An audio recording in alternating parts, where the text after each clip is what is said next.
Alrighty, good morning, Friday. Did you see the full moon last night? Yes, Yeah, I did. pretty Apparently, impressive. it's a blood moon. Even so this morning. don't make any manifestations. Don't, pray for anything. Apparently, Oh, blood. why? Apparently, I don't know. I'm not a chakra hand, so I don't know these things. I'm not in Well, then I'm not going to alignment. take your fucking advice. How about that? Yeah. If you don't know about these things, why didn't you just keep it to yourself then? Huh? Because someone was like, it's a full moon, but it's a blood moon, so don't manifest anything. I was like, I oh, don't know. okay. I just thought it looked very pretty, but I'm not going to read more than that into it. Good for you. Good. I will tell you, next Friday is a pubic holiday, which means we will not pubic holiday. So we won't be here next Friday. Damn it. Yeah, I know. Public holidays ruin rhythm in life. They really do ruin everything. And unless you're going away. Whoa. Why are you Unless guys you're going complaining? Like, wait, why? No, I'm not. But it does put a spanner in the works. So yesterday, of course, hey, the Minister of Finance, Enoch Godongwana, he got up that one. now, and I want to hear some Piwa's thoughts on this because I think she's going to give us a proper tirade. Now we have to calculate VAT with decimal points, which calculating VAT has always been irritating anyway. I mean, if it was like 10%, you would just know, you could always figure that out very quickly, right? Mm-hmm. Yeah. The thing about theft is you want to just get to the bottom line. How much are you stealing? Yeah, like if you're not dicking around with, oh gosh. Now they're going to put it up by 1/2 percentage point this year. Yes. And another half next year. So it's 16%. So, but how do you like the way these guys are such crooks? How do you like the way they set you up for the next part, right? They're like, well, we're only going to put it up by half this year. And you're like, oof, well, we heard about 2 like a couple of weeks ago because they set you up for that as well. They're like, well, we're going to put VAT to 2%. And then suddenly his budget speech gets postponed. So now you're expecting that, right? That's the worst case scenario. And you're thinking, that means everything in my life gets more expensive by 2%. So you're like, whew, when they announce it's only 0.5, you're like, whew, it's not so bad. I didn't. What? I think he handled that. He handled that well. What the fuck is wrong with you? Just explain what happened, Cynthia. James almost fell. James was tightening up the sharpness on my face, and he almost tripped on a cord. Yes, and I'm one of those. If you fall idiot. in front of me, I will laugh at you. So anyway, so they rub you up, they soften you, and then they add this 0.5%, and then they also have so there's a before, there's a middle, and there's an after. It's like the worst possible case because then they soften you up for next year as well. So they say, but wait, there's more, right? So just when you think you can relax, they hit you with that one right between the eyes as well. And I don't think this is the end of it either. They're going to be doing some other wretched stuff. You know why? Because they've run out of money. You know that we spend... No, correction. They've run out of corruption money. Well, all money. Because, we spend... I think it's between 60 and 70%. I can't remember the exact number. Mm-hmm. It's very nearly 2/3 of every rand that they bring in is used to pay off the debt that we owe as a country, the deficit of South Africa, right? That's before they've had a drink. So 2/3 before anything happens goes to pay the interest on money we've borrowed that we should never have been lent in the first place. Yeah, because our government is lazy. I think this is also lazy thinking and it's lazy. Not so much lazy. We've actually got to call it what it is. I think they're quite stupid. Like they really are. Like they're amateurs. They're complete amateurs for the roles they have, and there's nothing more to it than that. That's all it is. That is what it comes down to. Amateurs. But you were saying, Sipiwe? Yeah, I think it's laziness in terms of thinking of every year they want to get more money, so let's tax people more so we can get more, right? And not looking at the bigger scale of things or looking at the economy to say, if we do this, what are the impacts on that? Right? Growth. Like the fact that we've only seen a 0.5% of economic growth is pathetic. And then you're going to increase VAT by 0.5 and say, no, it's not that bad because next year it's 16%. You might not feel it because you're getting paid 2 million every month. You live in these luxurious houses and security. So you're like, it's not that bad. The everyday man is like, bread is going to be how much? petrol is going to be how Yeah. much, and they don't want to take into consideration the people of South Africa. But hey, the social grants will be kept. You must be happy about that. You're gonna slice them from 350 to 150. No, have a proper economic plan of how to grow correct. the country. Have a proper economic plan on how to stop, or pay off debt. How are we gonna get out Yeah. of debt? It's But basic, these are not basic people- finances. Basic, and they just don't want to think. I book. No, but Because these are not it's- people who, I think Ben and you are both right here. And I think most South Africans know this. We can see through it, right? Yes. We can see that, first of all, we've been robbed blind by people who don't have anyone's best interests at heart except their own. Second of all, that they are actually quite stupid people.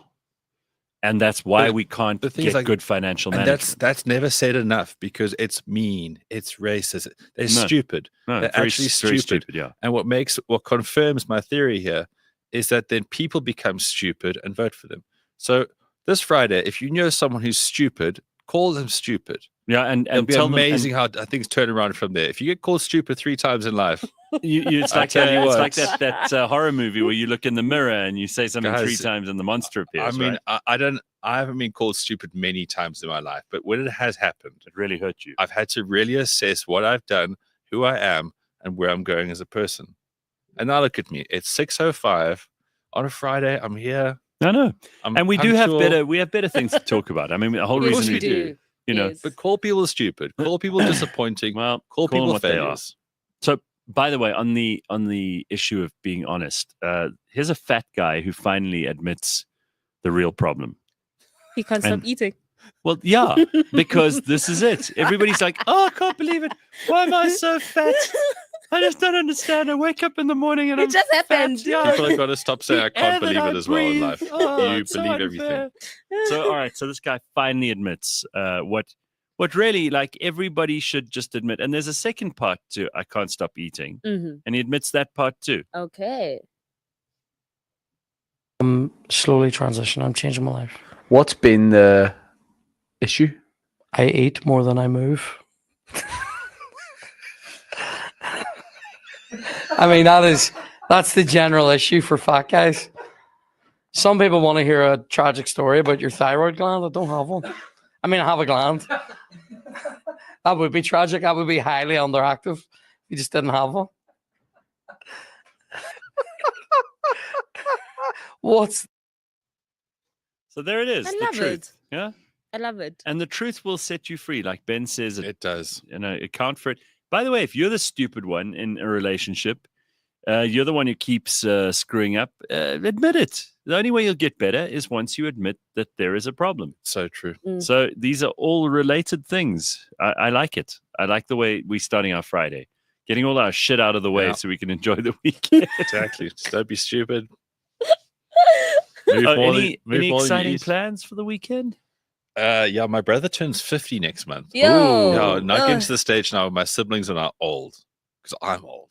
Yeah. And we're going to a place like an hour from here towards like Rustenburg. Uh-huh. And yeah, my whole family's coming up. Not That's my sister. nice. She doesn't travel. What at Um, all? She's just not a thing, huh? Really? So she's just decided at some No, age. I mean, if you she's had to not gonna be What offer happened to her? If you'd offer her a trip to Venice where a hunky man gondola rides her, she probably might have a go. Oh, okay. Sorry, that came out all wrong. But no, she's got her own stuff. But my parents are coming up. My brother's coming up with his girlfriend. Okay. Yeah, we'll go out. There's gonna be like 60 of us Nice. in nature. Well, I'm glad that you're all going up here, or they're all coming up from the Cape, because do you know who's in Cape Town? Dun, dun, dun, dun. Do you want to guess? Um, Not someone you'd particularly want to bump into. Cupcake. No, Cupcake does spend a lot of time there. I like unfortunately. everyone in this world except for Cyril and his mates. Okay, well, you won't like this guy. So guess who's in Cape Town? Living it up and trying to dodge being arrested. Oh, Uh-huh. Dun, dun, dun, dun. Getting warmer. um, I'll give you a clue. Here's a picture. Where is it? Oh, there he is. Hunter Biden. Hunter Biden may be avoiding ah. testifying in a Eh, laptop eh. suit because of possible 3-month trip to South Africa. See, that's giving us a. See, no, Donald Trump's going to go. See again, Mhm. again with the South Africa. You guys are trash. Look what you're doing. Yeah, I mean, this already put the cherry on the cake for him. You imagine This is he's gonna wake up and go, I hate those people. They're all crooked. this is a bad advert. They're for treating us. some people very badly, but they're treating Hunter Biden very well. Right? Well, I tell you And what, he ain't lying. but he's Oh gone. my He's God. gone, he's gone to All the the right people- place. Like Cape Town can be so trashy. Everybody always says nice things about Cape Town. It can be very trashy. No, I don't think that's Cape Town's problem. I think it's what people do in Cape Town because they feel like they're No, shit. no. I'm just saying that they're not improving their reputation by having Hunter Biden. Well, I don't think The Cape guy Town who's- invited Open him. arms, the eh? guy who snorted what he, Come on. he thought was coke, I but don't think ended he up was being. invited there, guys. I think Geordie Hill said, you know what, we Well, need Hunter Biden yeah, this well, weekend I to don't know really so kick us much. on as a I think he city." looked at the world and he thought, like, which country is so badly run that I could just chill there for as long as I need to. Guys, And he was like, dun, dun, dun, Guys, Cape dun, Town's- dun, Cape Mhm. Town is so in demand here. I watched this video this week about this guy bleating on about how digital nomads are now ruining Cape Town. But they are. Like it's some sort of new thing. No, like We- let's call a spade a spade. They are because they're increasing the cost of living Yeah. for Cape Townians. Okay, So that's the side effect. no doubt. But let me break it down a second. That's like going up to a really hot girl and saying, you know what, you need to be less attractive because Yeah. all of these guys are now trying to pick you up and now I don't have a chance. And That's that is true. wrong. That's true. I have a different analogy for you. Bring it on because I thought Alright. mine was pretty strong. Consider it. Just thought of it right now. Well, Marpelo's going to love this show because there's lots of people arguing. Go on. Okay, so the different analogy I would use is like the home that you were brought up in, and basically somebody else coming in and kicking you out and saying you can't live here anymore because now it's mine. And that's what's basically happening. The people of South Africa, It's your home. Can't- It's your home. It sure No. hasn't stolen it yet from you. yes, but they can't afford to stay in their own country, right? Work harder. Cape Town, which is the problem. That's the issue. We're not saying we don't want foreigners It's a here issue, or Superior. no, It's but a issue. I'm just saying already Cape Town is like so expensive. We all know if you stay in Cape Town, you Yeah. chill it. You know, you can go Bloemfontein. No Yes. one wants to go No, there. Oh, things are- get it. things are but cheap. guys, this is Port Elizabeth. No, you mean Quebec. No, but guys, this is exactly how life works, though. It's like I saw someone bitching about the fact that BMWs are too expensive and it's their problem. No, you just can't afford a BMW. Yeah. And it's like I can't afford to live in Cape Town. Well, I can't afford to live in Cape Town the way I want to live. So Mhm. therefore, I live here. Okay. Okay. And by me being here doing what I do, I'm uplifting Joburg. And if you can't live in Joburg because you can't afford that, live in Velkom. And then you uplift Velkom. So before you And know, then before you know it, there's like a whole lot of international people that just Yeah. stay here. yes, But that's what happens. But- Look at Instead of places, South Africans. hear me out. look at I'm not places like, finished yet. like Monaco. Hear, I hear me mean, out. I'm not finished yet. So like then, because we've got something on the high end, it means the low end's actually functioning because people who have hopes and dreams are now living in Velkom. No, the low end. Why do you hate Velkom? No, the Why low do you end. hate Velkom? Velkom also deserves a life here, Superior. Yeah, justice for welcome. But How the, dismissive she is. People of Velkom, I'm behind you, not her. no, but the low end becomes like Joburg. Yeah. Great. No, that Joburg is not great. Have you gone to Joburg CBD? But if we're all here making an effort, it becomes better. Have you ever thought of that? Have you ever thought that maybe we can be the change we want to see in this No, world? I just think that also, you know, the things that people love about Cape Town, they're prepared to sacrifice some of the things they don't. And if one of those things is money, if you really care about having a beautiful view every day, then you'll want to live in Cape Town rather than in Joburg. Guys, go right anywhere in Yeah. the world. Nothing No. nice is cheap. And if you like very low taxes, which we were bitching about at the start of the show, then you want to be in a place like Monaco. But to get to Monaco, you have to have big ammo first. Everything costs. Right. Yeah, everything costs. So I sort of agree again, and I'm not trying to just be devil's advocate here this morning, but I kind of agree with both of you. These are things that people think about every day. People who want to semi-great, people who want to move back. Apparently, there's a wave of people. We brought this up on Wednesday's show. Mm. The wave of people heading back to Joburg. My point, okay? So now Joburg, where we live, is now nicer because they can't get in at Cape Town. So now they're bringing it. So we have a better life. Do you not see how we all win here? It's not No, just, it all just always more comes traffic, back. It always comes more back people. to envy because people go, oh, look, this guy from England, look at him in Clifton. He's doing this because you can't fucking do it. Let's be honest.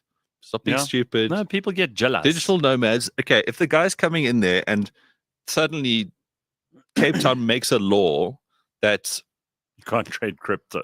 like they make laws. Like people say, this guy's video who I watched, he's like, they say digital nomads bring in 100,000 new staff. And then he said, I want to know if these restaurants and bars are now employing foreign people.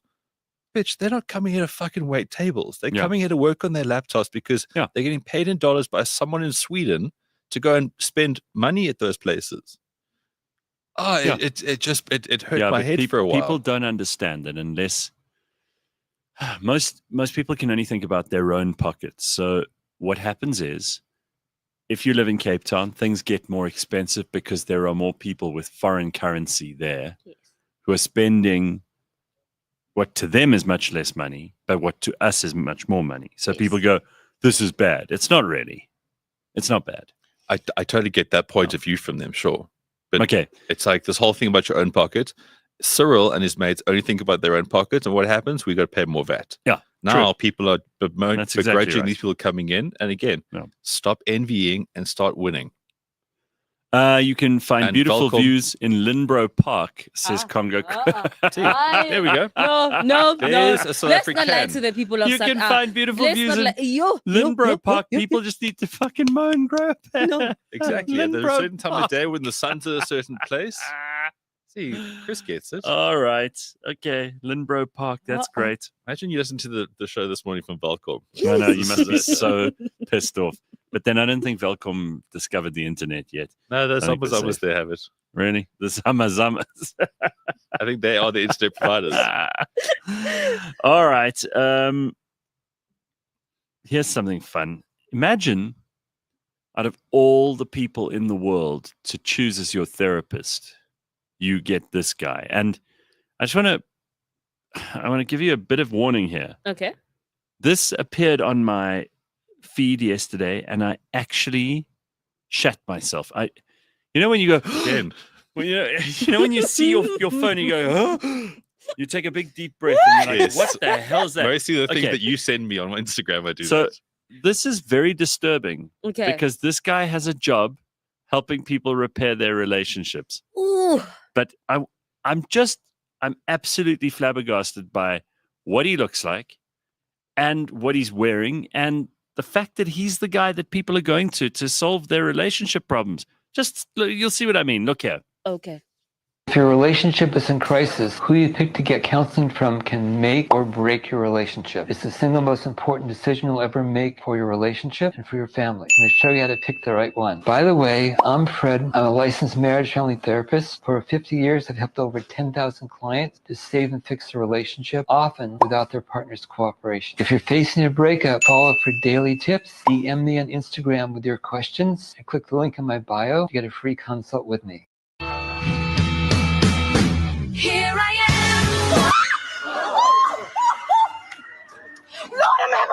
am. Yeah. All right. I mean, I really don't know what's scarier, that child or that therapist, but that creepy smile at the end. DM me for more help in your relationships. The irony in everything he said, like choosing a therapist can make or break. And you're like, I'm not choosing you. I would walk into that guy's room and the insides of my body would be screaming. They'd be going, ah! I think he's great. You look at him. You look at him and you go, my husband's not so bad. But why is he wearing purple? I mean, come on. I don't know. He's on fire with all the other features of himself, and he has to wear purple like Barney. I don't know. There's a lot of color going on in that picture. There's a lot, just a lot First of all, going on. he's the palest guy ever. He's got like almost see-through eyes. He's got the whitest Hollywood teeth you've ever seen. You know when people do too much of that whitening shit? Look at him. Oof. And then that red beard and hair. And you can tell that's real. Huh? Ugh. Frightening. Oh, but he also looks just creepy. He does look like creepy. has that like That's Michael probably- Jackson okay, voice going so- on for him. And the Michael Jackson voice doesn't help. Yeah, that's a good point. But I don't know what he did in his previous life to deserve that, because that is an No, it's appearance. unfair. That's No, a it's unfair. punishment appearance, It's unfair, and right? But like, imagine a whole hour. Like you've gone there He probably actually- smells carroty as well. Of course, you he know. does. and you're venting about the fact that your partner is not picking up after himself, and then he's like, just like, calm down. Why don't you try It- hugging each other more? It's so hard because you know in That's what he sounded like. in that Austin Powers movie when the guy's got the massive mole. Yes. Like no matter what he says, you're staring at the mole. You're going, don't stare at the mole, don't stare at the mole. And then you just can't help it. And then you just explode. But this guy's whole face is like Mm, something to see. mm. I don't know what. I think that you're right. Like probably he frightens people and they go, oh, what I've got isn't so bad when they see him. Right. And it seems he's got, like he's talking 50 about, years of experience, he said. I cut the clip short, but he talks about his testimonials. He's got millions of relationships he's saved. He's got got a website. You can get see my website. Well, And you then- know what? Actually, let's not be so harsh. Maybe when you go Yeah. into his consulting room, he's got one of those like Chinese walls, like those little divider things. Oh, yeah. And then he plays like soft reggae in the back. Who knows? I don't know how that would help your relationship. Because I mean, Okay. ultimately, if he neutralizes himself, he might have the best insights. No, I think his voice at the end of the day, even if I didn't see him, it's just I'm here to help you solve your relationship problems. like the more he talks, the more I'm just like, let's Hey get out of here. hey guys, it's minutes time. Oh my god. Oh, no. Today we go to meet Agent Orange. Yeah, that's probably about it. Someone said something about like, oh my god, my paprika jar just came alive. Some frightening Have you things. noticed could how that's say. a thing now? Like really hectic comments on Instagram Yeah. things. It's like if you ever see a video and you think, wow, that's quite out there. You go to the comments and people in there by their thousands. The Vicious. puns Yeah, it's and the great. meanness. It's hilarious. Tracy says that's a real leprechaun. That's what that is. Looks like Chuck Norris gone ginger, says the edit booth. Like I saw a guy with Down syndrome with nunchucks the other day. Yeah. First comment, look, it's Donatello. But there are a lot of Down syndrome people suddenly making their star All power debuts to on them, man. social media, All right? power to them. Yeah, No, I think sure. it's an inclusive place and Showing everyone all their can post powers. Just like with content. and- nunchucking stuff, he was a ninja. Yeah. Great. Good for him. I'm sure it was Great video. terrific. I have two. Don't we have that video that I don't know if they're a couple or whether they just sing together? Is this going to traumatize our eyes? No, not really. I mean, you've Oh. seen so much. I thought the therapist would. After the therapist, I think we're in for an okay day. I'm doing Okay. what the government did when they said 2% VAT, and then they came back and said, no, it's only 5.5%, but next year another 0.5. So it's, here it is. We've softened you up. Here's the thing you really need to see. And by the way, another nice German song to add to our repertoire Mm. of Dutch and Oh, German and amazing. Austrian and Swiss songs that we play on this show way too often for my liking. Far too often.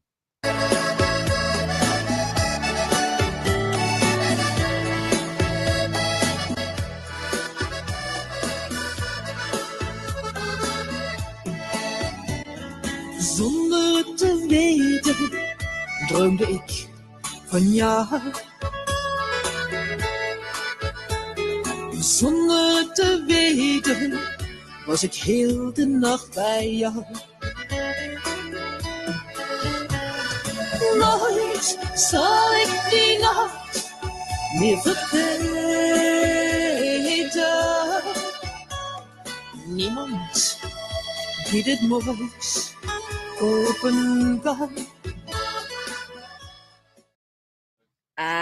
Well, at least they found each other, but that's not such great music That wasn't as either. bad as I was expecting. Wasn't? It's horrible. Tell me you don't like me by making a music video with the most unflattering positions. Like, why did we get that top view of them? Hold on, Miss Tetwa.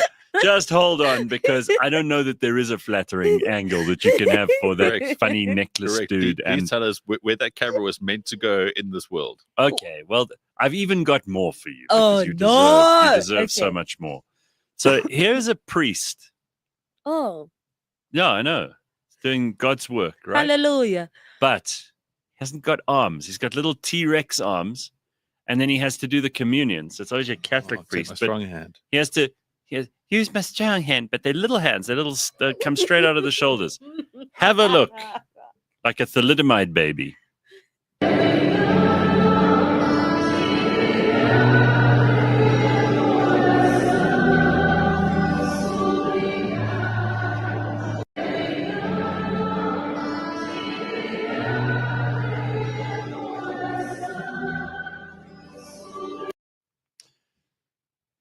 No, it's some jobs. Look at some. I don't want to say nothing. I don't want to say Little T-Rex arms. Like, let me give you head of communion, Chad. But he has to lean all the way forward. So many bad. And by the way, anyone anyone who's tuned into this morning is going to think, oh, we're just making fun of people with physical disabilities. No, these people are putting this stuff on the internet themselves. All right, that therapist he put that on the internet. He's advertising for work. The singing weird couple, they put that on themselves. This guy, this priest, he put that up. So you can't blame me. I'm just noticing this stuff, and I'm saying it's great because now on the internet you can see every kind of person. They all have a place. Everybody's welcome, and that means also that we can laugh at people together. We can decide what is entertaining together. Like that song, we decided very objectively. I think it was no good. It was horrible. Yes. See, this is the beauty of living in 2025. Isn't it great? Oh, yeah. The congregation got shortchanged, says Prop Agenda. Guys, stop it. So how does he go and pee? I don't know. I thought about that. Pee? How does he wipe his bum? Like, Yes. the- Yes. Guys, peeing is peeing. You can kind of freestyle that a little bit. Does he have an arm extender? One day- hangs up next to the toilet. It's going to be pretty tough grabbing those little boys, says Gavin. We don't make fun of people with disabilities. We make fun of people with mental disabilities too, says Congo Chris. Mig says one day Gareth will learn to get a clean Instagram video instead of screen recording. Oh. Yeah, well, do you want the clips or not? Who else is going to do it, huh? I lie there in bed slaving over a hot phone to bring you this shit every day, and what are you going to complain about it? Migs, you're banned from the show for the day. Get off. I appreciate your slaving. Thank you, Yeah. Ben. Thank you. Father Rex is his name. Watching that guy brush his teeth must be agony. Well, yeah. Listen, there's so much to think about here. Yeah, but what if his toothpaste, his toothbrush is like a tennis racket? It's got a long stem, and he's out here Like a with selfie it. I stick. think that might be the easiest thing that he can do. I think a lot of his things that he has extender handles to it. Yeah. Yeah, he probably carries around some sort of apparatus that he can extend and grab things with. He's got a toilet hand. toilet hand. He's got a special toothbrush. Like Like you sit telescoping thing with and it. then on a hook, he brings it like a shoehorn, but there's got a hand on it. Yeah, that's how he does the wiping of the bum. Toilet hand. James, I'm begging, please find the German version of YMCA. It's hilarious, says Viasen. The accordion is such an underrated instrument, says Congo Chris from that music video. I don't understand why it fell out of favor. Bring back the trekklavier.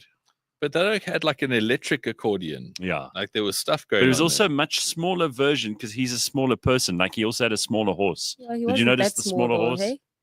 That smaller horse. You don't think it was that? No, it's small. But I don't think the guy is that like he was kind of big. He's He was, quite small, but he hey, was stocky, hey. but he was Ah. like what 4 foot 3'8". So, Yeah, Simpiwe, it's your birthday this month. Don't remind me, Gareth. Don't Why are you upset that you're turning 30? say that out loud. It's true, though. She is. She's upset that she's turning 30. And I'm Yeah. like, 30s are great. It's the reason why I'm in black because I'm like, You're sad. I'm sad that these are like the last few days of being 20 something. I Aw. still feel like a kid. I'm going to get you a therapy session for your birthday with this guy. Show them the guy. If your relationship is in crisis, who you pick to get counseling from can thought it was make or someone better. break your relationship. Okay. It's the single most important decision. All right, no. all right. No, You don't no. want that? That's a free gift. You know No, what they say? No, no. At this point, if you're gonna give me that, then He does online sessions. It's, you can do it. are you trying to But- traumatize me on purpose?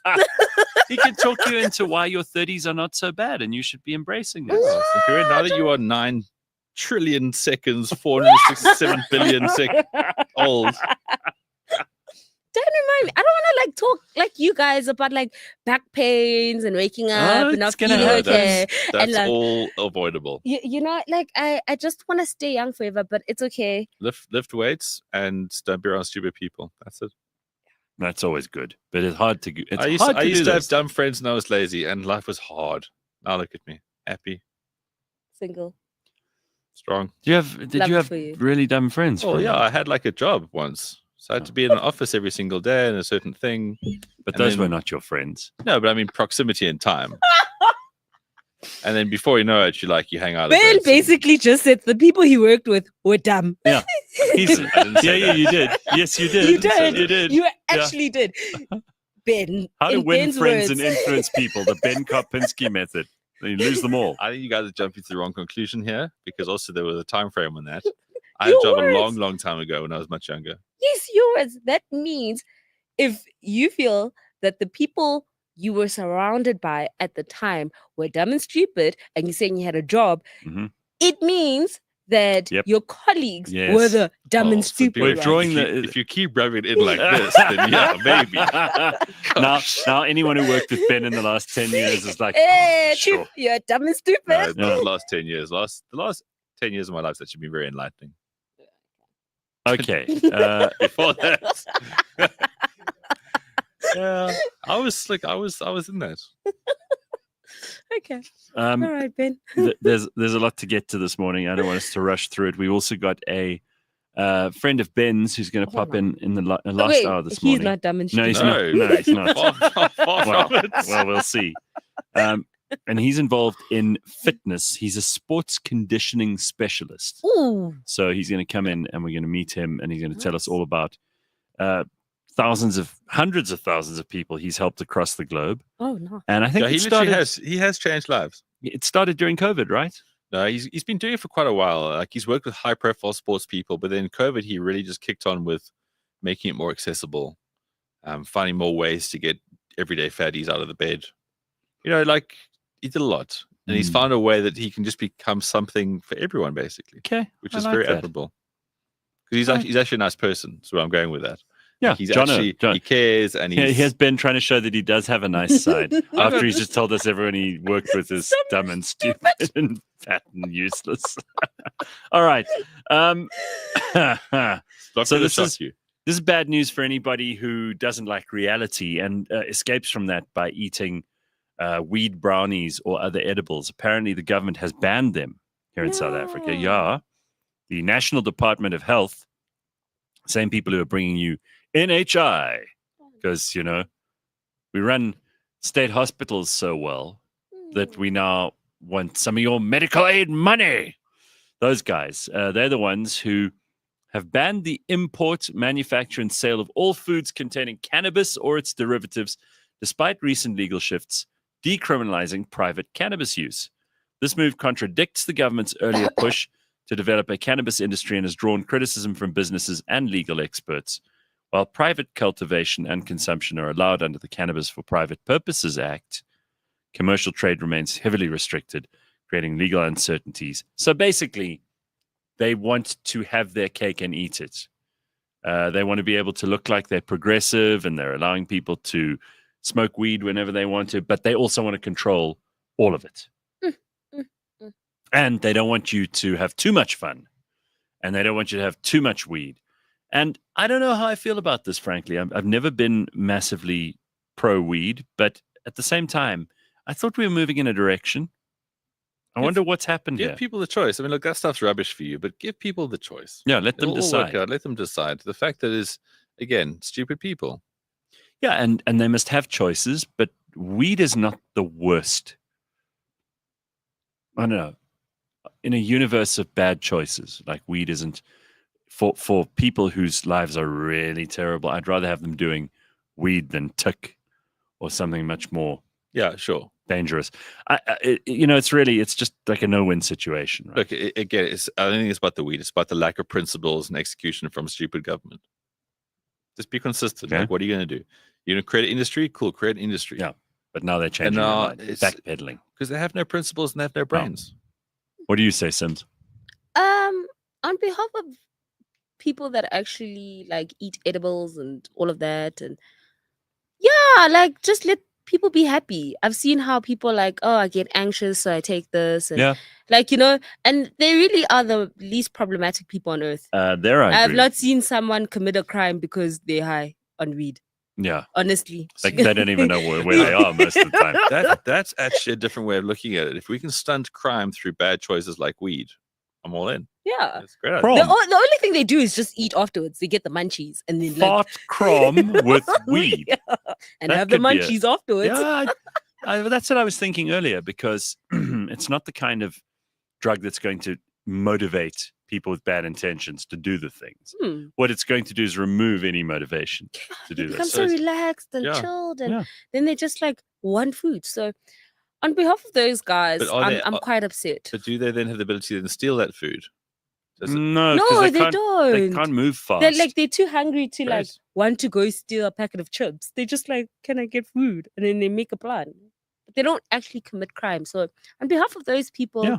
they're gonna be very upset, and we're gonna see another side of people that I don't think we should be experiencing, actually. But again, people are so out of touch, that people who make the law so out of touch with the country that they're in. They've never worked that out.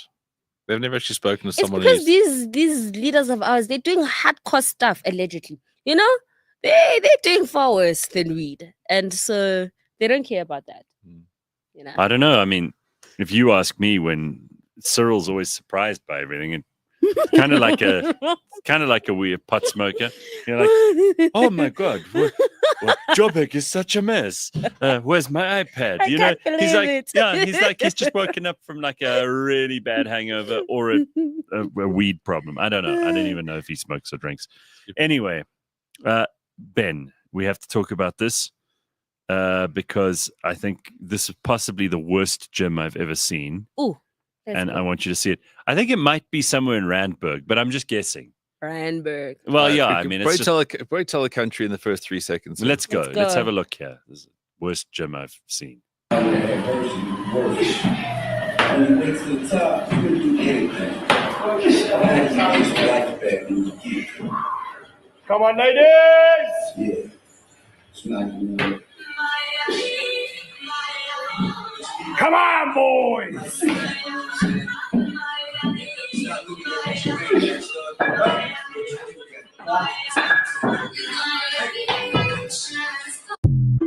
So I can't work out if it's in a prison or it's a fight club.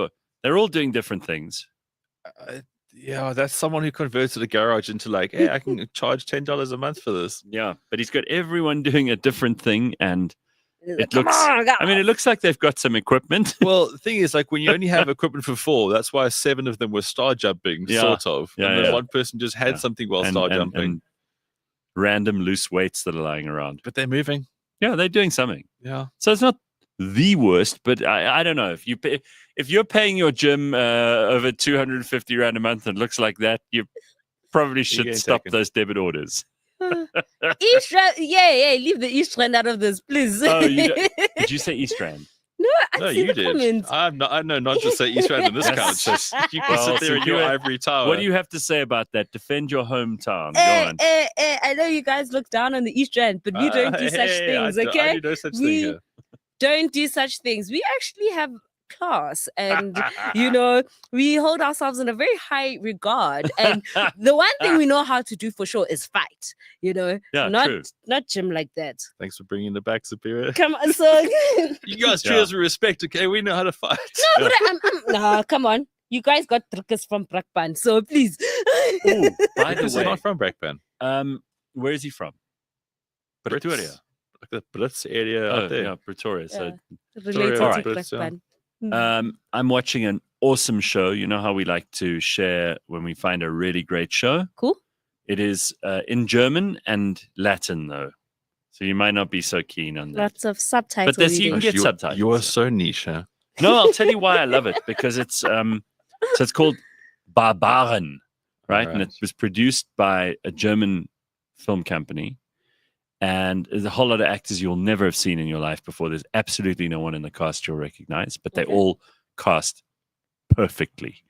And there are 2 seasons that they've made, which is amazing these days because, everybody's got ADHD, and a season does one set of shows, and then That's it. someone goes, "Oh no, but we're not getting the ratings we want," and they can it. So, well done to them for getting 2 seasons. I don't know if there's going to be a third on the way. I haven't been reading any of that stuff, but it's With called. the amount of people that love German and Latin shows, you think there's Yeah, a huge exactly. demand Well, for I'm such a getting to thing. this, but it's called Barbaren, and it's set around the year 910 AD, somewhere around there. So it's a famous battle that was fought between the Romans and the Germanic tribes in sort of northwestern, what is today Germany, Essen, that sort of area. Famously, there was the Battle of the Teutoburg Forest, where the Germans lured the 3 legions of the Roman army into the forest and destroyed them. There were swamps, there were very tight little paths, there was a lot of rain, there was mud. They made fires, they made smoke, they hid in the bushes, in the undergrowth. They attacked these guys. They had no idea what was coming. To wipe out 3 legions of an elite Roman army during the reign of Emperor Augustus was a big deal. You should have known from back then those Germans would be trouble.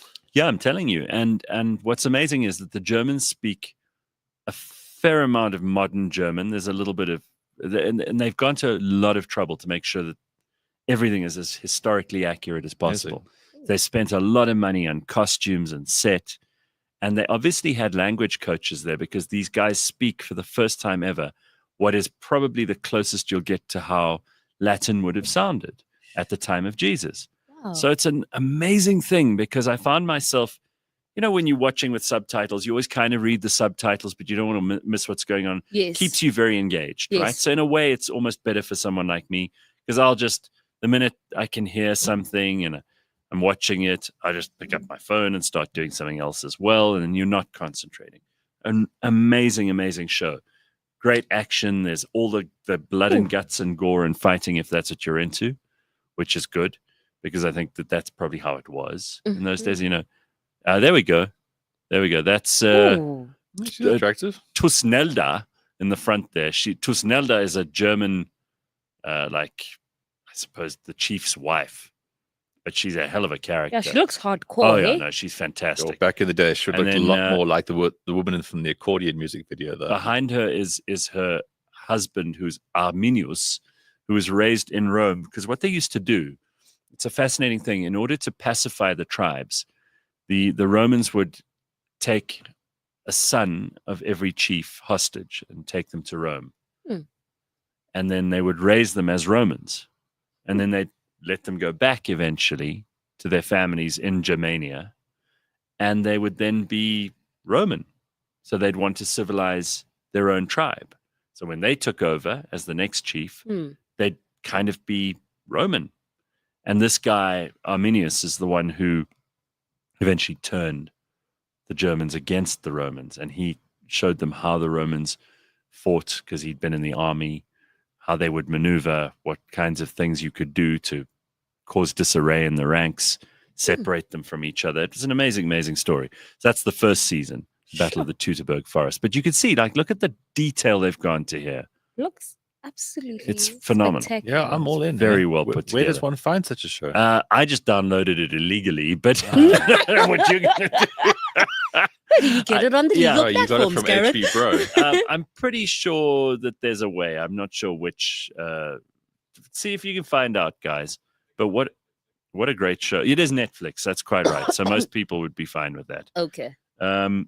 Excellent, excellent show. So there, 2 seasons of something that's worth watching. Ooh. Because I always am sitting here going, oh, what should I watch? And I never give any suggestions. So there's a good one. Okay. And then somebody says here, is that Zlatan Ibrahimovic in the middle? No, I don't think so. She reminds me of Lagertha from Vikings. Yeah, again, I love it when they cast women who actually were spectacular. Yeah. Instead of trying to insert a woman's story into everything. Captain America is amazing. Captain Marvel. Marvel Maiden. You just lost Gareth.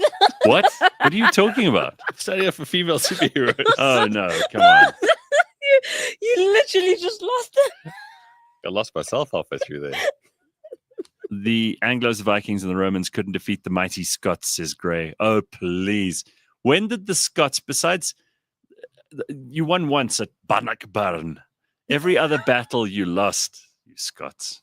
It's a very good point, Ridiculous. Gareth. I'm glad you bring it up so we can get into the sport. Six Nations this weekend. Yeah. Now, while Aw. we're on battles, Yeah. So the Scots, they've done bugger all actually for so long. They've had all this promise, then they bring in foreigners, and then their best Bugger all. foreigner got injured, and then they don't have enough foreigners to give it to the Afrikaans circle on the far side. So they're not going to win the Six Nations again. No. But Oh, now, shame. if they can somehow spoil the party for France, England might win it this weekend.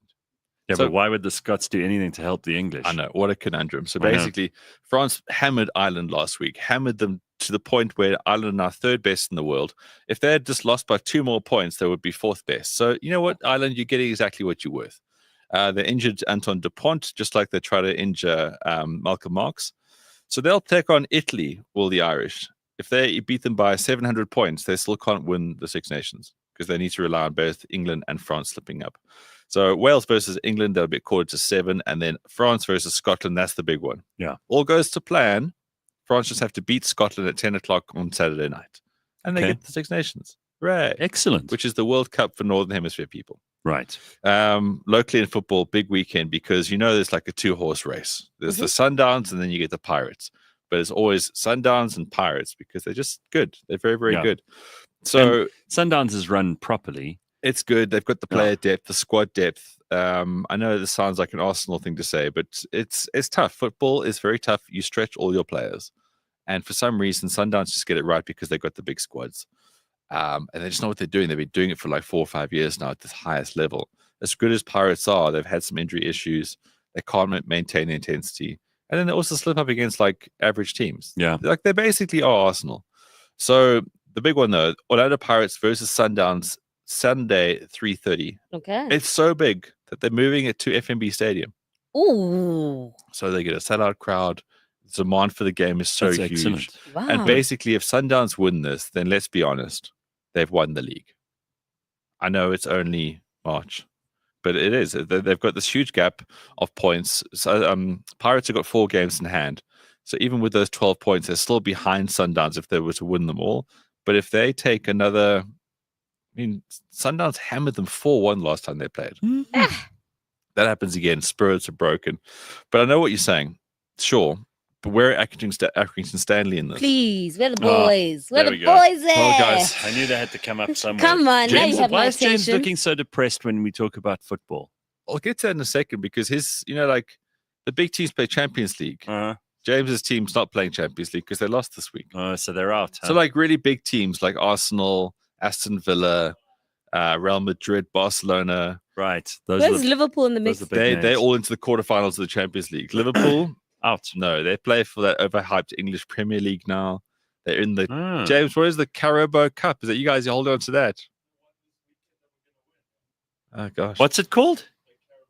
It's basically Carabao it's Cup. basically a beer that no one drinks for a cup that no one cares about. James, we're in the Oh. Champions League. Oh. Arsenal Getting in the heated in Champions the League. studio. There's only one. There's only one trophy you actually want to win. I mean, come on. Okay. But we digress. So yeah, Accrington Accrington Stanley. Stanley. The like boys. we've been trying to manage the attention around them because Yes. clearly they've never had so much attention, Mm. and we gave it to them, and they buckled. We gave them the week off, right? Mm. Accrington Stanley 5, Newport 0. Oh. Hammered these oaks. Okay. The boys. Joe O'Brien, Whitmarsh got 2 goals. Let's Kelsey Mooney got let's 2 not goals. get too excited though, because if we give them too much attention, they'll lose again. So back off. Let's back off. We've got to appreciate this moment. I mean, obviously, they're playing Gillingham this weekend. Who? Gillingham. So they are. Gillingham. They Is that a real thing? They're 3 places above them. But the important thing is now there's a bit of a breathing buffer against the relegation zone now for Accrington Stanley. Yeah, and obviously the English Premier League, that'll also be going on still. Okay. Man City versus Brighton will be a big game on Saturday at 5. Ipswich will be losing to Nottingham Forest. Really big game on Sunday. Arsenal, Champions League team in the quarters there.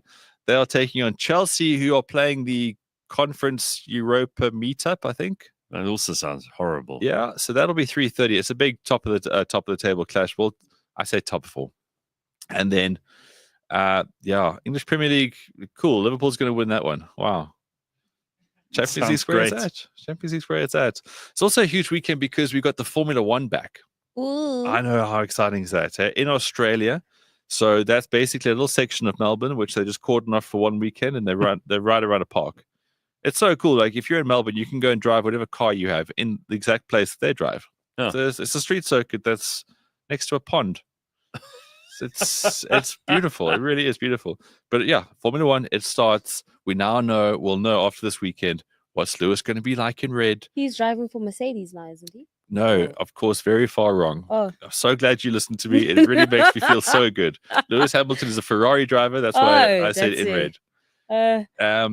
Mercedes have got an 18-year-old and that androgynous he-she man. What? I always forget his name. That's why. George Russell. George Russell? He's a he-she man. That's how you describe it. Show me a picture of this George person. Russell looks like a housewife who's just flattened 2 bottles of Chardonnay and is looking for a divorce. And that's right. He's driving for who? Mercedes. But he's good. I never pay attention. George has been great for the last 2 seasons. He's like the future of Mercedes. But then, to spite him, they found an 18-year-old kid to say, yeah, you're actually over the hill, George. So don't look for too much out of Mercedes, I don't think. All right. So yeah, the big dynamic is that Lewis Hamilton, Yes. Charles How Leclerc, embarrassing. Ferrari, and then Max Verstappen's got some guy called Liam Dawson. Like, you can't be a Formula One driver with a working class name. No. It should be Liam something Dalagalish, or it's got to be more exciting than that. It's like you can't be UN Secretary General if your name is Pat No. Willow. You have to have a very strange name, like Utant. Hyphen something. Yeah, George Dawson DeLette. Tang for Tang. Ole Biscuit Barrel. So, Oh. Liam, it's somewhere along this, like he's already doing quite well. His hair's like highlighted or whatever, but throw something in that. Like, get a Mexican slant to it. Checo Perez, he was shit. They called him Checo. He could be called Winton Limbim Bintim Bilim Bidim Bidim. And then people would believe it. Have a go. Because Right. if you only come in there with a single name like that, you got one season here at best. So that'll be probably from like 6 a.m. Sunday morning, obviously, because Australia lives in the future. There he is. That the guy? Whoa. Ben. What's Ben, going on there? I have to tell you, this guy is actually quite good looking. I disagree with how you describe him. Look at those eyes. Look at the He does look like cheekbone. Come on. Look, Okay. He Hang on. looks quite rather attractive. I do see the housewife drinking bottles of Chardonnay. Yeah, I do see it. Have you heard him talk? No. No, of The course not. mannerisms and everything, he is. Okay, now we need to hear him talk. Coming up in the next hour, we'll have a No, clip guys, for I mean, you of- obviously, I'm being incredibly mean and obnoxious, and I do apologize for that. No, But, don't. So This is entertainment. Another huge thing for the weekend, it is the Players' Championship in golf, right? So the PGA Tour, who call themselves non-profit, they've got this place called the TPC Stadium Course in Sawgrass, right? Mhm. Cheapers, they must have the money that's gone into this place is crazy. Really? How can you tell? The money is so crazy. So in the early 90s, they had this clubhouse that looked like this huge stupid pyramid, okay? And then one of them said, like, yeah, guys, it's a bit dated now, hey? The next year they rocked up the tournament and there was like this new villa, this like sprawling mansion that was The designed new by bombshell has entered the villa. it was amazing. And this golf course, it is so fucking perfect. Like the Masters is the Wow. Masters, right? Okay, yeah. This course, TPC Sawgrass, you watch it and go, like, were mini elves cutting those with like pruning scissors? It is Oh. so perfect. And then for shits and giggles on this one Mini tree, elves. and every now and again, these guys, because they have no problems and they get very bored counting money, they go, you know what, as an homage to our designer, Pete Dye, back in the day, we must really bring that tree back that used to be there originally. These oaks, they literally moved like 100 meters of earth to find a tree that looked like a tree from the 80s. They put it back on a tee box to create this arch effect. You're joking. This is what people who have too much money Now you spend know their what I time fucking doing. watch on YouTube too. That's amazing. It is incredible. So I mean, this- these backstories really make sport fascinating. so it's probably like the purse is something stupid like $30 million. Wow. So it's the PGA Tour's major. Okay, so you get the 4 majors, Mhm. and I know through history and all that kind of stuff, the 4 majors are incredible. But after watching all this stuff this week, it's like this is one of the real biggest tournaments. It's only been going for like 50 years. I want to see the course now after you've TPC hyped it up like Sawgrass. this. It is phenomenal. So it's the PGA's Tourist Major. I mean, you know that they've got a big dick swinging contest against Liv because Liv and the Saudis and stuff. So 48 of the top 50 players are playing this week in this tournament. So it is the who's who. Like if you're not there, then you either on Liv or you're not good enough. Wow. And this course is so perfect. It's impossibly perfect, and it's difficult. The leaders are currently only on 6 under. So they had good rounds. Lucas Glover, JJ Spawn, and Camilo Villavijagas, who could That's be a a good Formula name. One driver. Villavijagas. Yeah, he's Colombian. His last name's only got a very few letters, but Villavijagas. but you've got to say it like 3 times over. And then Rory McIlroy is 5 under. Now, I've been saying this for like the whole year. This is Rory's year to win the majors, do all the kind of things, grow some balls, be the guy, all that kind of stuff. Is he delivering the goods? Well, he's 1 back, so he's 5 under. It's a big tournament. It's a big statement tournament. Scotty Scheffler's been the greatest the last few years. He's actually won this thing back to back the last 2 years. Only guy to ever do it. So no guy's ever gone for 3 times. Only one guy's ever won this event 3 times in total, and that's Jack Nicklaus. So yeah, it's a huge golfing weekend. It's a huge Formula One weekend. The Six Nations rugby, I think, is great, even if you don't like rugby that much. Wow. And then football's good, huh? Football's really good right now. As James mentioned in the shadows there, Liverpool's playing for some cup, which we don't have time for. For anyone who listens to James. And Accrington Stanley versus Gillingham on Saturday. There'll obviously be no live feed discovered at that all. there's a Formula One driver who's a man, but he actually looks like a housewife with the Chardonnay problem. A good-looking housewife. Come Okay, on. go ahead. See, eventually. Guys, George and There Kimmy is. here. Hello, guys. Super excited to welcome Kimmy to the team, and over to you to say a few words. to the fans. Hello guys, it's Kimmy. Super excited to start this new adventure. It's a dream come true. Massive thanks to Mercedes and everyone who made this possible. And yeah, I cannot wait to get started and to work with George. Nice one. Cheers, guys. All right, that's hilarious. Now, on one of our On the Bounce Show 101s, we actually showed Toto Wolff, team owner basically of Mercedes, and then you see Kimi Antonelli, and it looks like Toto knows Kimi's mom. Oh, wow. But that little guy in that video, that was the other guy, Looks the like he's being kid. groomed, right? Like, No, but that's the kid that you were talking about. 18-year-old boy is racing basically. He's Lewis Hamilton's replacement. Okay. But he's now been brought in by the one who looks like a housewife. No, well, George isn't really. George is like no, the I mean senior. on Yes, that video, yes, he's being yes, introduced. yes. Okay. And Formula One can be fascinating. You just have to dig deep enough. Gotta be spicy. This is how does this work? So, did they take turns driving? I know nothing. He's his own car, Gareth. He's got his own car, but he's barely out of Mercedes. school. You know how incredible. We talk about like our minds being blown by things on the internet. At Yes. 18 years of age, he's going to Yes. be on the grid with Max Verstappen, Lewis Hamilton, all the big. And his name is Kimi. in a car that will go fucking 500 kilometers. That's customized to him as well. He's like, 18 and he's got the balls to do all that kind of stuff. Yeah, it's I have pretty the impressive. most respect for this That's guy. good. Yes. And he's And not obviously, bad George looking. George is going to spike his drink halfway through the season. He's going to kick his shins because he's a bit of a bitch. There's going to be infighting. This is going to be the best Formula One season ever. So the real house, what? The The real drivers of Mercedes. It's going to be amazing, guys. And then in June, this week, the trailer dropped for the Formula One movie, as in the Brad Pitt Formula One movie, which they made in the race. So Yes. when they were racing the last 2 years, Brad Pitt's fictitious team was racing in the race too, in the pit lane, all that stuff. And so the makers of Top Gun have made the Formula One movie. Ooh, it's going to be good. You watch this trailer this weekend, you will be aroused by this. It is phenomenal. It's coming out in June. Ooh. Best Formula One season ever.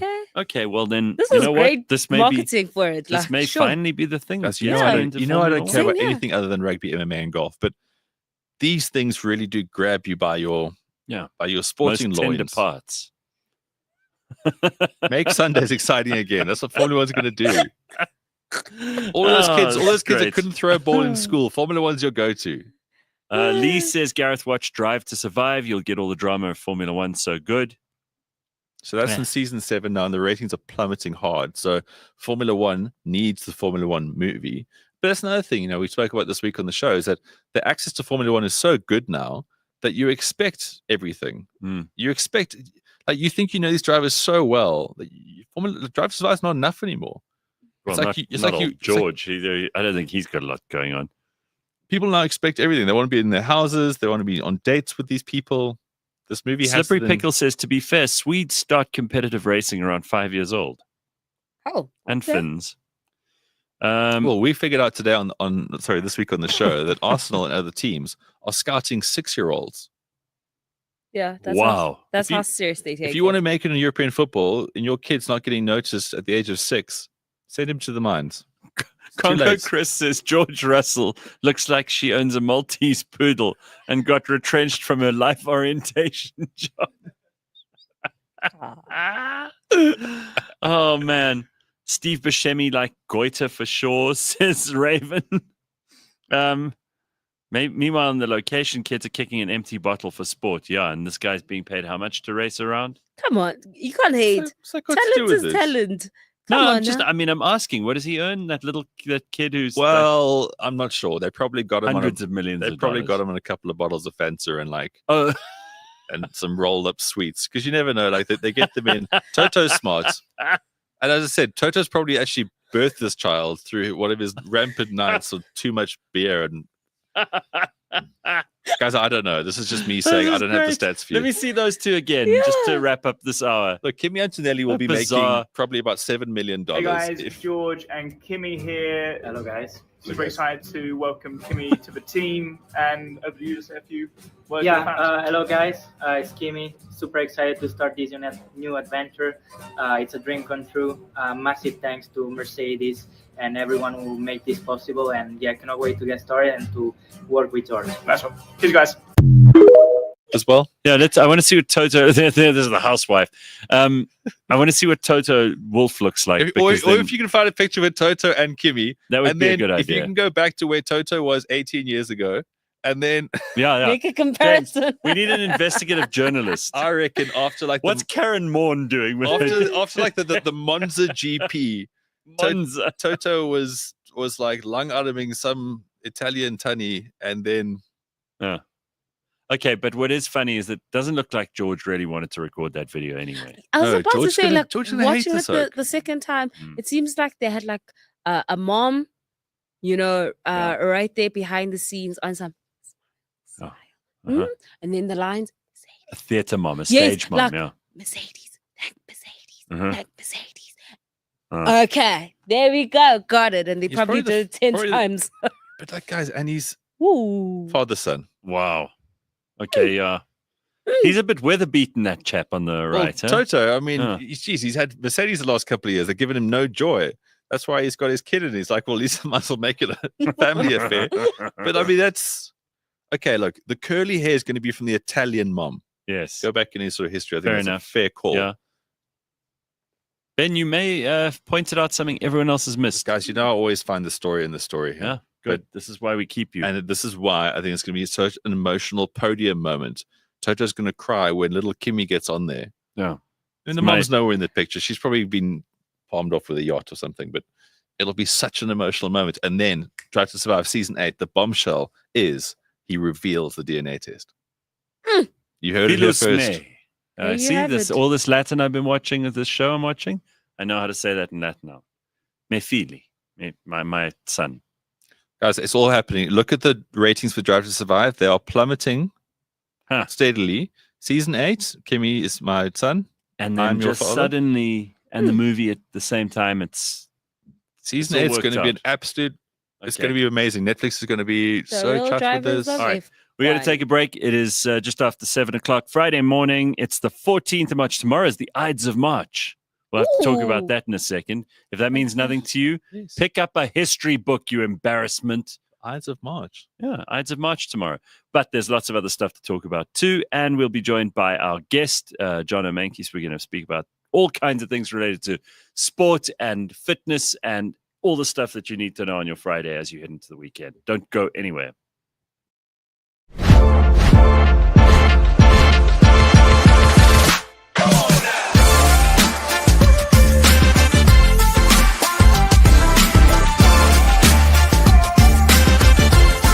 I'm the victim.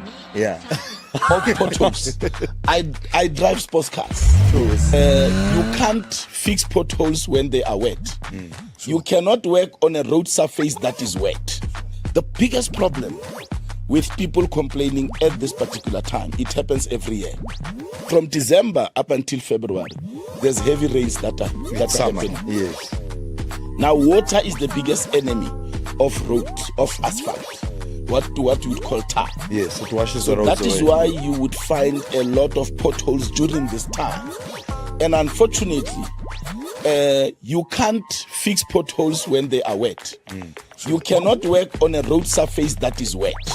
So which is why the potholes will take longer to fix at this particular time. Of course. But once the rain has stopped, you will see JRA working. But it doesn't mean we do not work. We do respond where it gets dry. The teams go out and they go and fix. The only work that we do during a rainy time or when it rains is unblocking of stormwater drains and so on and so on. But the road infrastructure we cannot touch when it's wet because it will be waste of asphalt. Maybe like, yeah, just only a picture, then I'll send you maybe $500, whatever.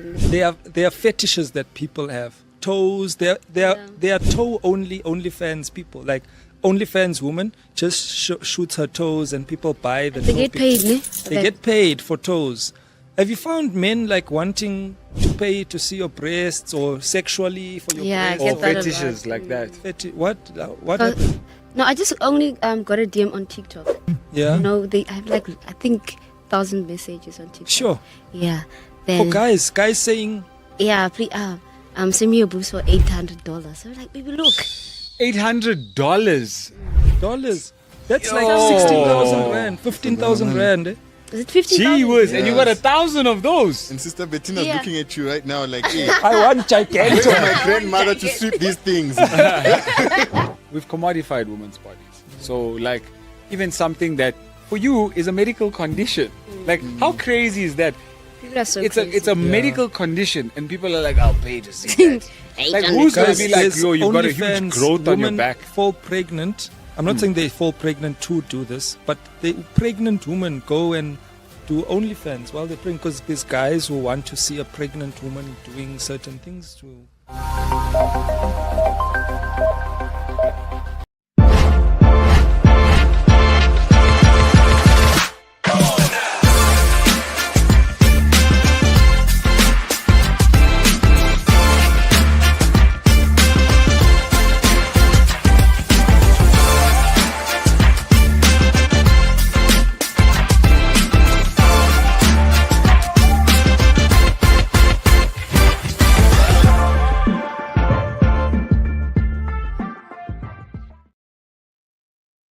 Let's go. It's Friday morning.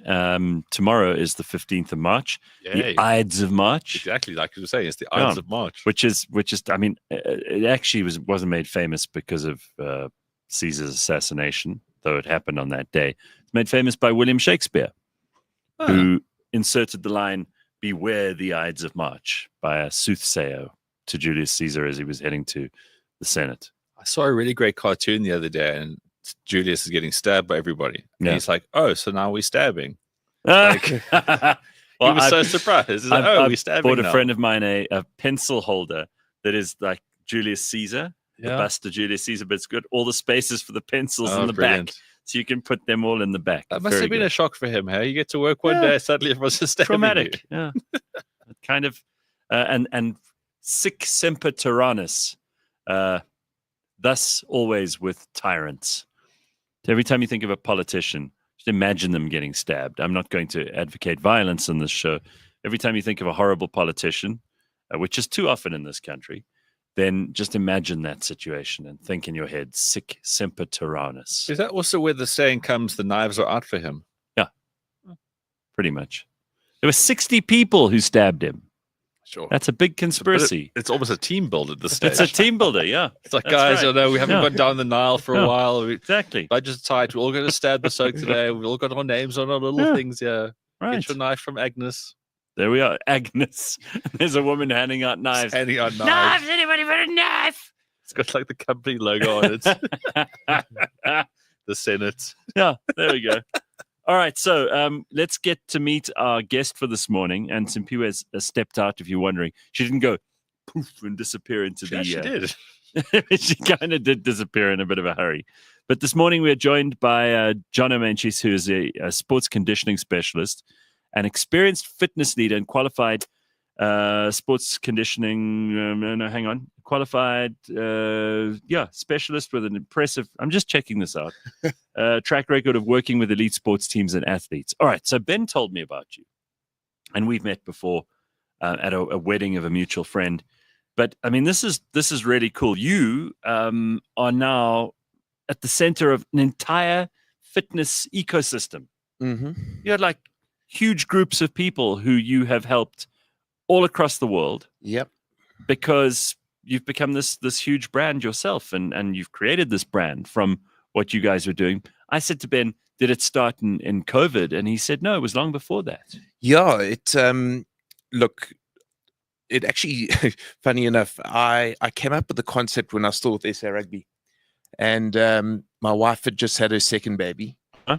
And our second baby, I should say. And she was putting. Well, I hope it was yours. Yeah, me too. Otherwise, you got the same problem as that little Formula One driver.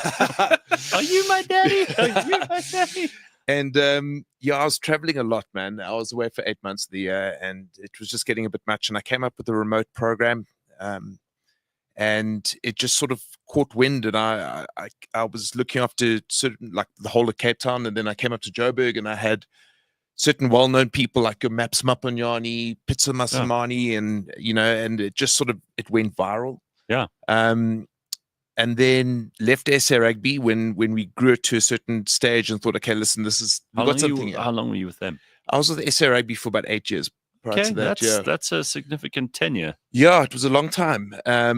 So like a lot of travel, but like a lot of thinking, And, what were you doing at SA Rugby? I was doing sports conditioning, mainly focused on the sevens program, and then moved to the under 20s, and was doing a lot of work with the Springboks, then with the referees, etc. And so before we get into where you are now, let's just talk about that for a second, because I think most people are interested in what it's like to be an elite athlete, to be an elite rugby player. Yeah. The pressure's on. We always hear about how injured these guys are afterwards, how they struggle with their knees and their ankles and their elbows and God knows what else.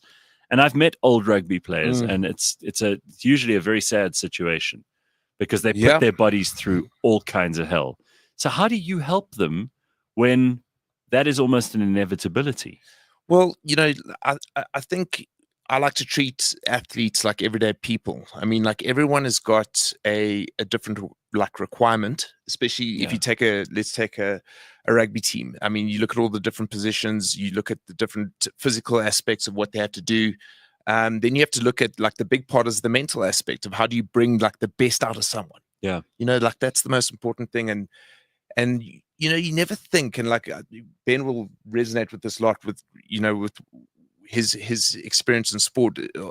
These guys they're not robots, a lot of what they do comes from an emotional pool and the trust that they get. A lot to do with like what we're doing now is like building trust within and just making sure they're on the right periodized plan that they can go out and be incredibly successful and execute on the highest level, Sure. So it's all about having the correct plan. It's about doing the right things at the right time, doing the boring things that you don't want to do, all the hidden things about, I mean, like if I have to think about my tenure at Springbok Sevens, I mean, those days started at 5:30, 6 o'clock in the morning, where you would be doing prehab and preventative work leading into a 6-hour training day, and then closing off with massages and getting home at like 7 o'clock, 8 o'clock, along with the nutrition. And then the understandings of this player had a fight with their wife or their girlfriend or their mom died or you dad. You really have to think of everything. Oh, my word. You have no idea. Wow. But at the end of the day, you've got to do what it takes to bring the performance out of that person, and understanding them. So it's a hell of a taxing job. And I think your personality has to come out, and you have to have a strong personality. You have to have massive balls to challenge coaching staffs and coaches and pull ranks. So it's hugely important. Yeah, it's something that we never get the chance to understand this, but the people who support and condition and put the players on the field, taking nothing away from the players because it is hard. They've got to make the decisions. They've got to put the work in.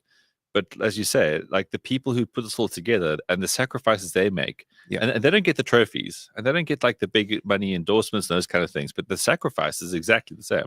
Yeah, 100%. I see lots of people here saying how much they love you. Leah says Jono is the best captain. Narashri, the best and most. So there are obviously lots of people who really love what you do. How did you build up this level of kind of loyalty and family feel? Because that's what it seems to me it is. Well, and I'm speaking as someone who doesn't know anything about the detail of this. Well, prior to lockdown, we went through like a bit of an investment thing of Jono's fitness faculty and changed into Jono's e-fitness faculty and started building a team. And we built about a team of about 20 people.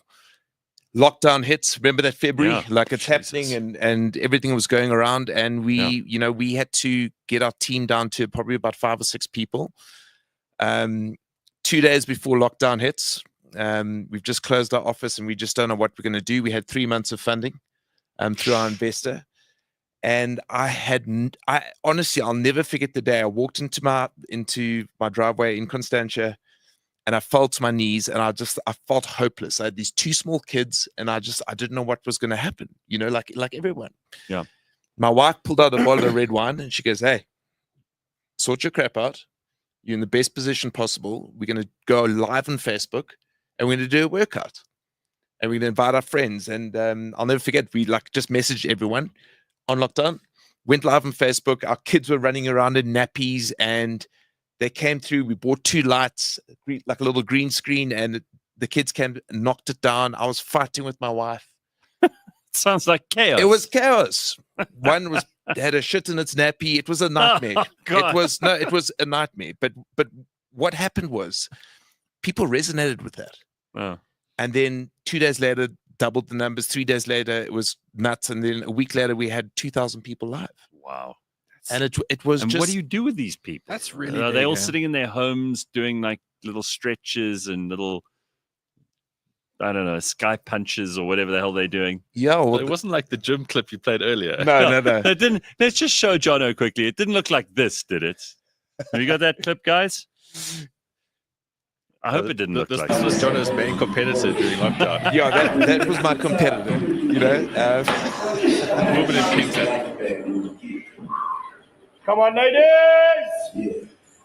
But I think it just made things real and everyone was going through that at that time. But, that grew and we grew a massive team and we grew a massive following of people around the world in that business. That's amazing. I love hearing about things like this because people, when there's some difficulty, there's some arduous journey that we all have to undertake. There's some people who just find an entirely new niche and they are able to turn nothing into something. Yeah.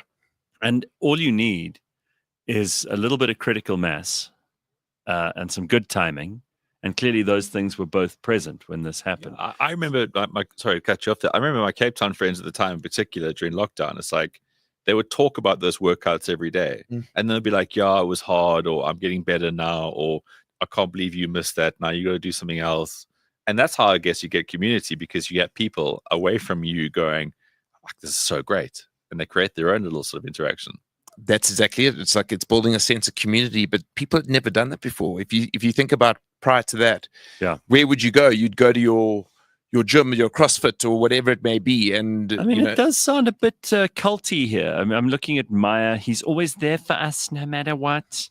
Michelle, yes, Jono's hardcore. It's a little bit fucking culty. No, but explain how you create that, just enough of that without it becoming. Yeah, that's actually a good question because I don't want you're letting people into your house and into your life, and they are expecting. There are a lot of really fucked up people in the world who aren't just interested in getting fit and feeling better, but they're also looking for companionship and friendship and leadership and all these other things. Yeah. And I don't know sometimes if it's easy to walk that path. Well, look, we've got so much learnings over the last 5 to 6 years, especially what we're doing now in the last 2 years with the Daily J. Yeah. And people you got to give the responsibility to the community. You know what I mean? So it's like it's like a dead flower. You put water on it, you bring it to life. You give people hope, you give them direction, and you give them a plan. And of course, there will be an emotional pull about that. Of course, there will be issues that happen. I mean, like during that lockdown period, I had about 8 or 9 people on suicide watch. Yeah, but that's not your problem. Not my problem. Let me tell you something. Like I love the people who come and listen to us every day. And someone was saying earlier, we're content creators, and all of that stuff is now pretty pedestrian. Yeah. We're all content creators, which is fine. There's no special cast of people. You're the chosen ones who get to have a show, and that's great. But I don't know that I ever want to be informed if anybody who listens to the show is on suicide watch. Like, mind your own fucking business. I don't want to know, because I don't need that responsibility. And this is amazing. Yeah. Because I don't want to hear about this from my audience. If you're going to think about offing yourself, keep it to yourself. Okay. I got a show to do here. You would do a different thing. You'd actually get involved. Well, the thing is, you have to take it in context. That was a very difficult period. Now it's completely different. And you can't be everyone's psychologist as well. No, not at all. You can't. I mean, like, the problems that come up, but what you can do is you can, again, give people a plan, build a community, and make them accountable to each other. But I do think a lot of this starts with getting yourself into shape and getting yourself feeling better about your body and eating right and not being a slob. Like, if you start there, which is something anyone can do. Totally. You could be poor, rich, old, young. You can come from this part of the country or that part of the country. Everyone can take charge of their body. Yeah, 100%. They can get off their ass and they can move. So that's a great place to start. But then these people mustn't climb in and start asking you to help them with their marriage and everything. You've got to draw the line. No. They're proper boundaries. As I say, like now it's completely different. And look, where we make meaningful impact is we create rhythms in people's lives where there is accountability to a community. And it's actually quite amazing. I mean, like, we have scaled this business now in the last 2 years to 48 countries around the world. That's phenomenal. And Gareth, super interesting too. It's pockets of South Africans that are all over the world. It starts in New Zealand, goes into Australia, they need all the help they can get. Exactly. New Zealand. Comes into South Africa, goes across into Europe, hops over into the US, and ends up at Medicine Hat up in Canada, where there's a group of South African doctors. And it's 23 and a half hours of support. We broadcast out of Facebook like you do. Right. I haven't built any tech, and we operate in WhatsApp. Simple. It's amazing. So what are the total numbers now?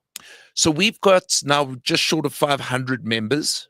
That's enormous. These are members. These are people who they're involved. They're involved, and they have a weekly program. We figured out if we can keep them engaged for 21 days out of 30, they stay with us. Wow. So this is another interesting thing. Is that the secret numbers? Because I've heard about and read little bits about this habit forming. It's 21 days out of 30. That's it, huh? 21 days out of 30. So you just have to push through. So for anyone who's really struggling to commit to something or to get out of something, 21 days. With the system. Yeah. And support. And support. And if you can drive that routine and rhythm in people, oh man, people fly. The other interesting fact is, by the way, how old is your child that was shitting in the nappies now? Well, they are now 8 and 6. Yeah, no more shitty nappies. No. They're great. Beautiful young girls now. I can't believe how big they've got. But the interesting thing is, if I'm in the game of numbers and understanding that, and like looking what's happening with the big gym chains and the big insurance chains. Yeah, we've got a retention rate of 93.8%. Wow, that's massive. Massive. There's no insurance company that has that. No. Well, there's no industry really. You can see that. Yeah, there's no one. There's no one. That's phenomenal. And it's all been grown organically. So what do you attribute that to? Creating a culture and environment for people to win, making them believe, and understanding that we are not in the business of fitness. I'm in the business of behavior change, underpinned through the pillars of exercise, nutrition, community, and bloody strong leadership. John, I mean, don't you think that's exactly what makes, sorry to bring it back to sport, but that's what makes the current Springbok like so good? Yeah, You haven't just 100%. got coaches and oaks are holding cones. It's Yeah. a spirit of winning. And it's people forget about this kind of stuff, but that's what makes people actually care about things in life. 100%. Because it takes you somewhere. You get Yeah. tangibles out of that. You don't get tangibles out of, oh, fuck, I got to do this again today. 100%. Yeah. And you know, like for me, it's not about like the physical changes. It's about how people come to life, how they become better moms, better dads. They get, you know, the impact they have on others. I mean, I don't know if you saw that story that we did in October. I got a call that there's a wheelchair rugby team here up in Joburg. There was a kid called Vusi. Mhm. He was from KwaZulu-Natal. Mhm. He's 19 years old. He had never been to school. Mhm. He was a paraplegic, and he found this wheelchair rugby school, and was coming all the way down through Alex, 5 kilometers to get to practice, and his wheelchair broke. Somebody within our community who's the coach phoned me and he said, listen here, can you do anything to help? Because we've raised a lot of money in the past through all our shows and stuff. Mhm. In 90 minutes, we raised 36,000 Rand through this community for this kid to get it. And again, it happened last week. We raised another 30,000 Rand in 2 hours for someone to have an eye operation to get their vision back. It's about a team of people working together, but in the virtual world. And it's actually quite amazing. And you'll probably see in the comments, there's probably a lot of the Daily J community here. Oh yeah. No, And they're all over they'll the place. comment away and they'll talk about the community. But you'll know you've got your own community here, and like you wake up to it. I wake up to you every single morning. I do my exercise, I put the kettle on, I make my wife a cup of coffee, and I see you guys in the morning, and I comment and I go, how's it, guys? Have a lekker day. You know, I've seen and and they do the same. So again, I always think, you know, I'd love training, and lockdown gave me that chance to really focus on it because we had time. Yeah. And I keep thinking to myself, it's actually non-negotiable, this whole thing. People go, oh yeah, he likes to work out, or he's living healthy. It's like, no, that's actually got to be your basis, because no matter what, like as you just said there with a positive impact, you can unlock so much as a human being, which then becomes a better dad, a better friend, a better person. I think there's also more to it, and I want to hear Jono's comments on this now. But you're also giving people a chance to connect in a very disconnected world. You know, we all think that because we have social media and we have phones and we have WhatsApp and everything, that we are actually in contact with people. But mostly we're not. It's very superficial. It doesn't actually create the feeling of what this word that often gets abused, but I know you mean it, community. Yeah. Right? When you feel part of something bigger. Yep. Because people are not islands. Yep. And you can only be so much happy until eventually, in order for you to reach higher levels of happiness, or at least less sadness, you need to have a group of people that you can associate with, laugh with, enjoy winning with, make a difference to the world around you with. If you don't have any of that, you are bound to become a very, very sad, depressed, angry, or dangerous person. Yeah. And there's a lot of that going around. People are unable to find those meaningful connections. And it seems to me like this has been the excuse for you to be able to create that togetherness. But it also creates a lot more sort of cohesion and glue. And, you know, like there's so many WhatsApp groups that you get put into. I hate WhatsApp groups. I generally exit them and I'm not part of it. Yeah. But everyone that's there is there for a purpose of bettering themselves, right? So there's this almost like a shared kind of adversity or challenge that they're addressing. It's like the Comrades Marathon. It didn't start because they were just communists in KwaZulu-Natal like to steal. Comrades meant we're going to come together as comrades, because after the Second World War, there was no adversity. So they needed to share something to battle through together. And that's how the Comrades started. And it was a huge thing. Terrible And now thing. look at Though. it. It's a terrible thing. I don't approve of the Comrades. You know this. But you talk to anyone who's done the Comrades, I you think see the someone Comrades else. is a very stupid thing. If I were president, I'd shut it down It's not a great yesterday. name. But if you meet someone who's done the Comrades and find someone else that's done the Comrades, First of all, it's named they're after friends. what communists call each other. I have a problem with that, even though you've explained it to me, Ben. Second of all, I don't know why all those other fuckers are still running after the guy who's won it has won. They everyone must runs all the fuck race. off home. Everyone's run the No race. one cares that you came 438th and got a bronze medal. They do. No one, only them. And you know what happens when only you care about something? You keep it to yourself. It's a shared community, Gareth. They shouldn't broadcast it. None of that stuff. Cancel. I would. Lucky I'm not president if you run the stupid race. What do you think? I get anxiety when I watch that last cutout, and I'm like, those people who hold themselves across that line at the vomiting and sweating and they are pooing connected with each other. no, it's it, revolting. well, listen, it's a purpose. I mean, like Exactly, people. purpose. I think people are in general always searching for something, and I will never search down that. I can't see myself coming down and doing the comrades. I've done a marathon before. Comrades, people, calm down. No one's going to take your comrades away. Okay? I mean, 5 You know, kilometers these is losers too who far. put like 25 bronze medals on their wall for the 25 years of losing. Where's your gold, huh?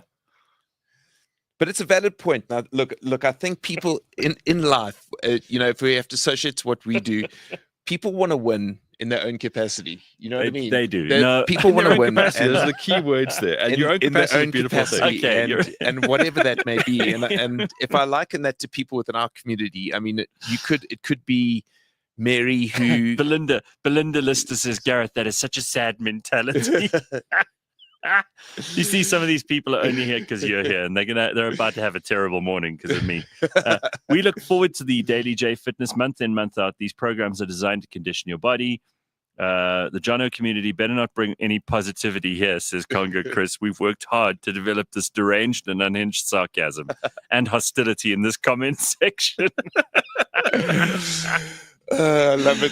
Okay, but I love what you say about winning because it is important. Yeah. And unfortunately, too many people in this country, too many people in the world at the moment are just used to losing. And losing's cuck, man. Yeah, it is crap. And I think especially in our country at the moment, like people need to feel like they need to win. And it's that feeling post-exercise of like, how do you bottle that up and give it to corporate South Africa, give it to everyday life.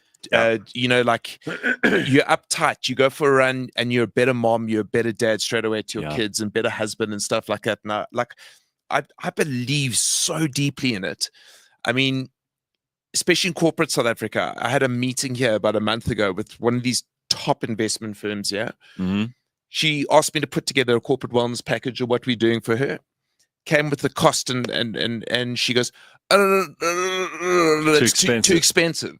And I said, well, I've waited for 2 weeks for you to come back from London. I said, how did you fly to London? Business class. Yeah. Turned left, stayed here at this hotel at which I knew exactly. So I said, okay, so you're willing to go spend that on yourself, but you're not willing to give 100 people an opportunity to grow. She signed the contract the next day. And she hates you for the reality check. She hates you, but she paid attention. But totally and completely. And you know what I mean? Like I want, like on our thing, like I refuse to discount my product. Good. I won't do that because if people are in, they must pay and they must be in and committed, And but that's also how they commit, right? If you were to give it for free or nothing, they wouldn't take it seriously. Not interested. And it's the same thing with the big gym change. You see these things, 50% or 50% or 50% of sign up. But like there's no one looking after that. Oh, we got a present for you. Oh, good. What is that? I got one of these for Ben, and he tells me that you might be a good recipient for What this. is that? It's a sauna hat. Ooh. Well, guys, if you want, I mean, we can go into my review of the sauna hat, seeing as I know. Yes, all right. What is a sauna hat, by the way? Okay, so Ben will explain what it is to you. So, John, obviously, sauna is great. Can I open this? It's all yours. If you're looking to build muscle, throw it you're doing away a lot if of- you want to. You do a lot of weight training. A Yes. sauna after your training, working with heat is really great. So you want to stay in the sauna for about 15 to 20 minutes, right? Yes. But a lot of people, you can't. The sauna hat will just help you keep your head a bit cooler. And it's well known. The Scandinavians have researched it all the way through. So I now go into the sauna. You wore your hat? I gave James some imagery here. There we go. There's Ben in the sauna. As you can see, with This my is a hat on. ridiculous hat, though, Ben. I'm the only one that wears a sauna hat, and I have no problem with that. Okay. I've been chatting about it with people. Look at it. It looks good. You feel good. Doesn't look good. I'm but just concerned for all the Daily J women that are watching here on this program. They're seeing nice. Benjamin's gonna. Oh, well, this You can is do yourself a quick punt and pick up some Instagram followers there, Yeah, Benjamin. it's like a cheap shot for Ben to also advertise himself here. Gareth, sauna how hat, many guys. of We those made a sauna big hats deal. did you get, says Congo Chris? No, only these You got two, two. but I did think this is probably you sauna, right? I mean, Ben says that the advantages of this are tremendous. I don't know what it actually does, but I feel better after I've been in there as well. You especially after you've done a pretty hardcore training session. You go in there, it's not the sweating as much as I think what it does for your muscles. It just feels like the increased temperature does something to kind of. Yeah, look, I mean, this is a very long conversation. It's very boring for a Friday. Well, go on. But if you just think about what heat does for your Ben body. has great tits, says Carl. Sorry. Thanks, Carl. Yeah.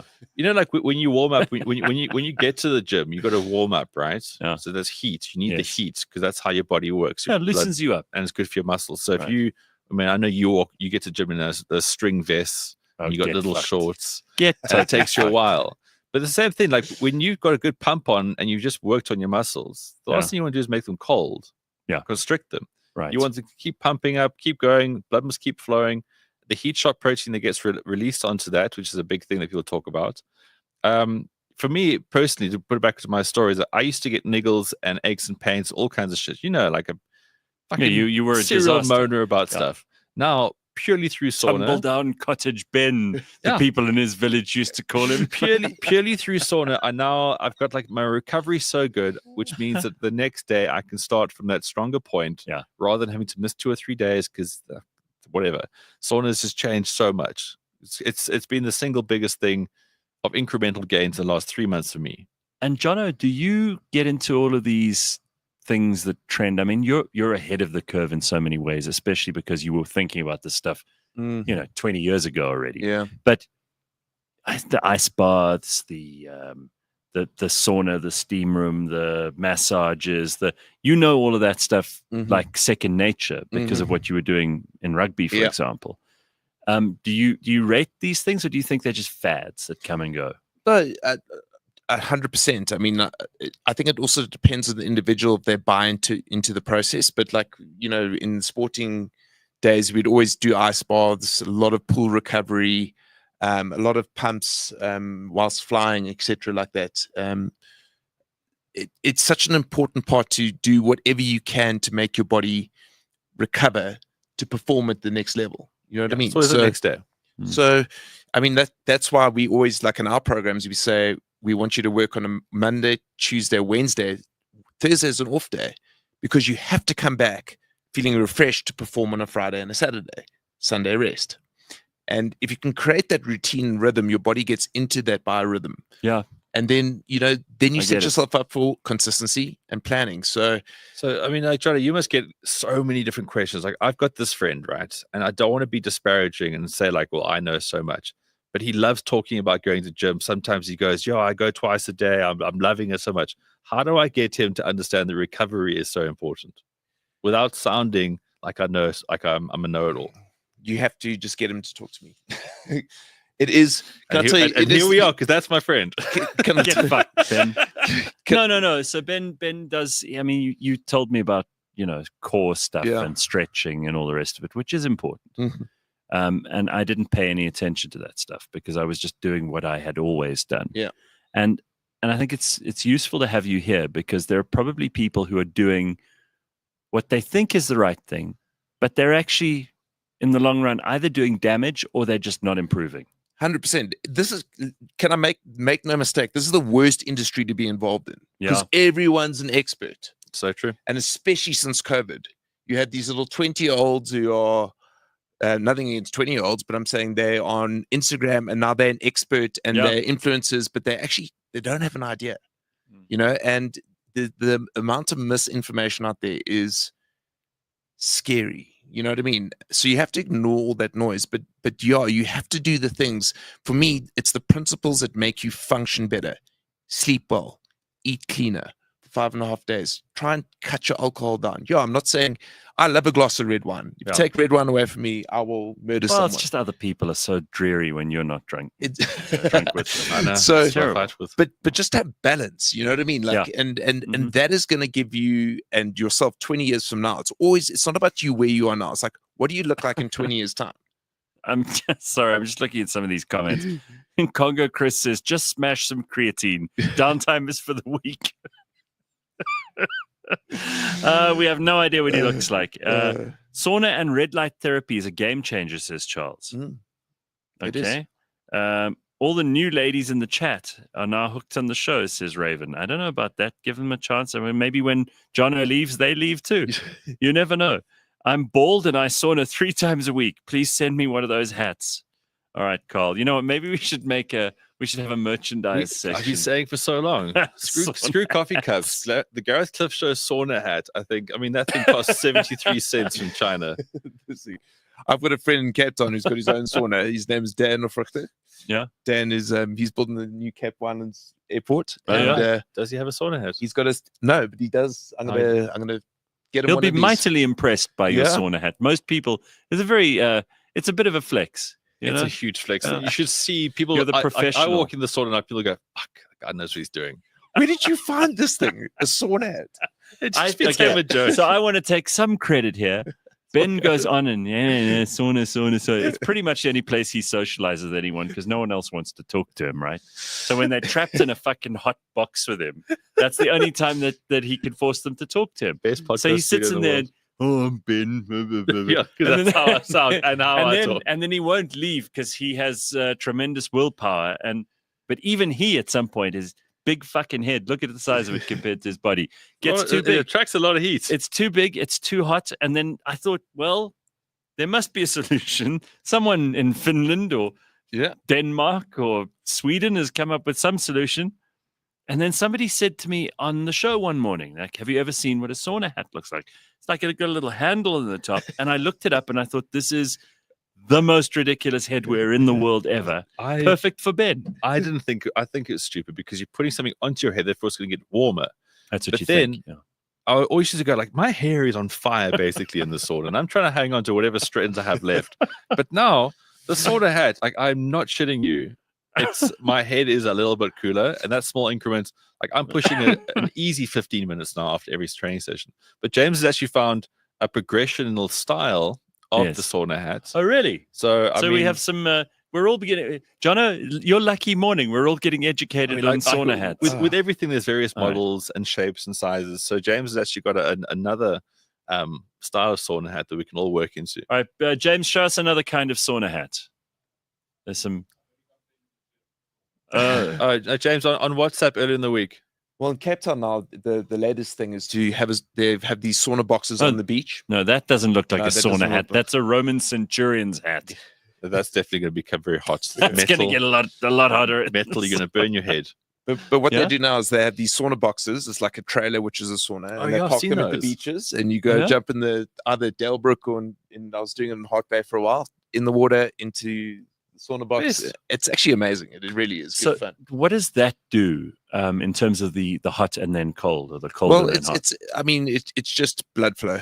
So it's all about circulation, all about vasodilation. Yeah, 100%. Okay. So I will say this from my experience, right? Because I love cold plunging, but what I can tell you is I do it because I'm just trying to silence my inner bitch. I think mentally it's done a lot for me.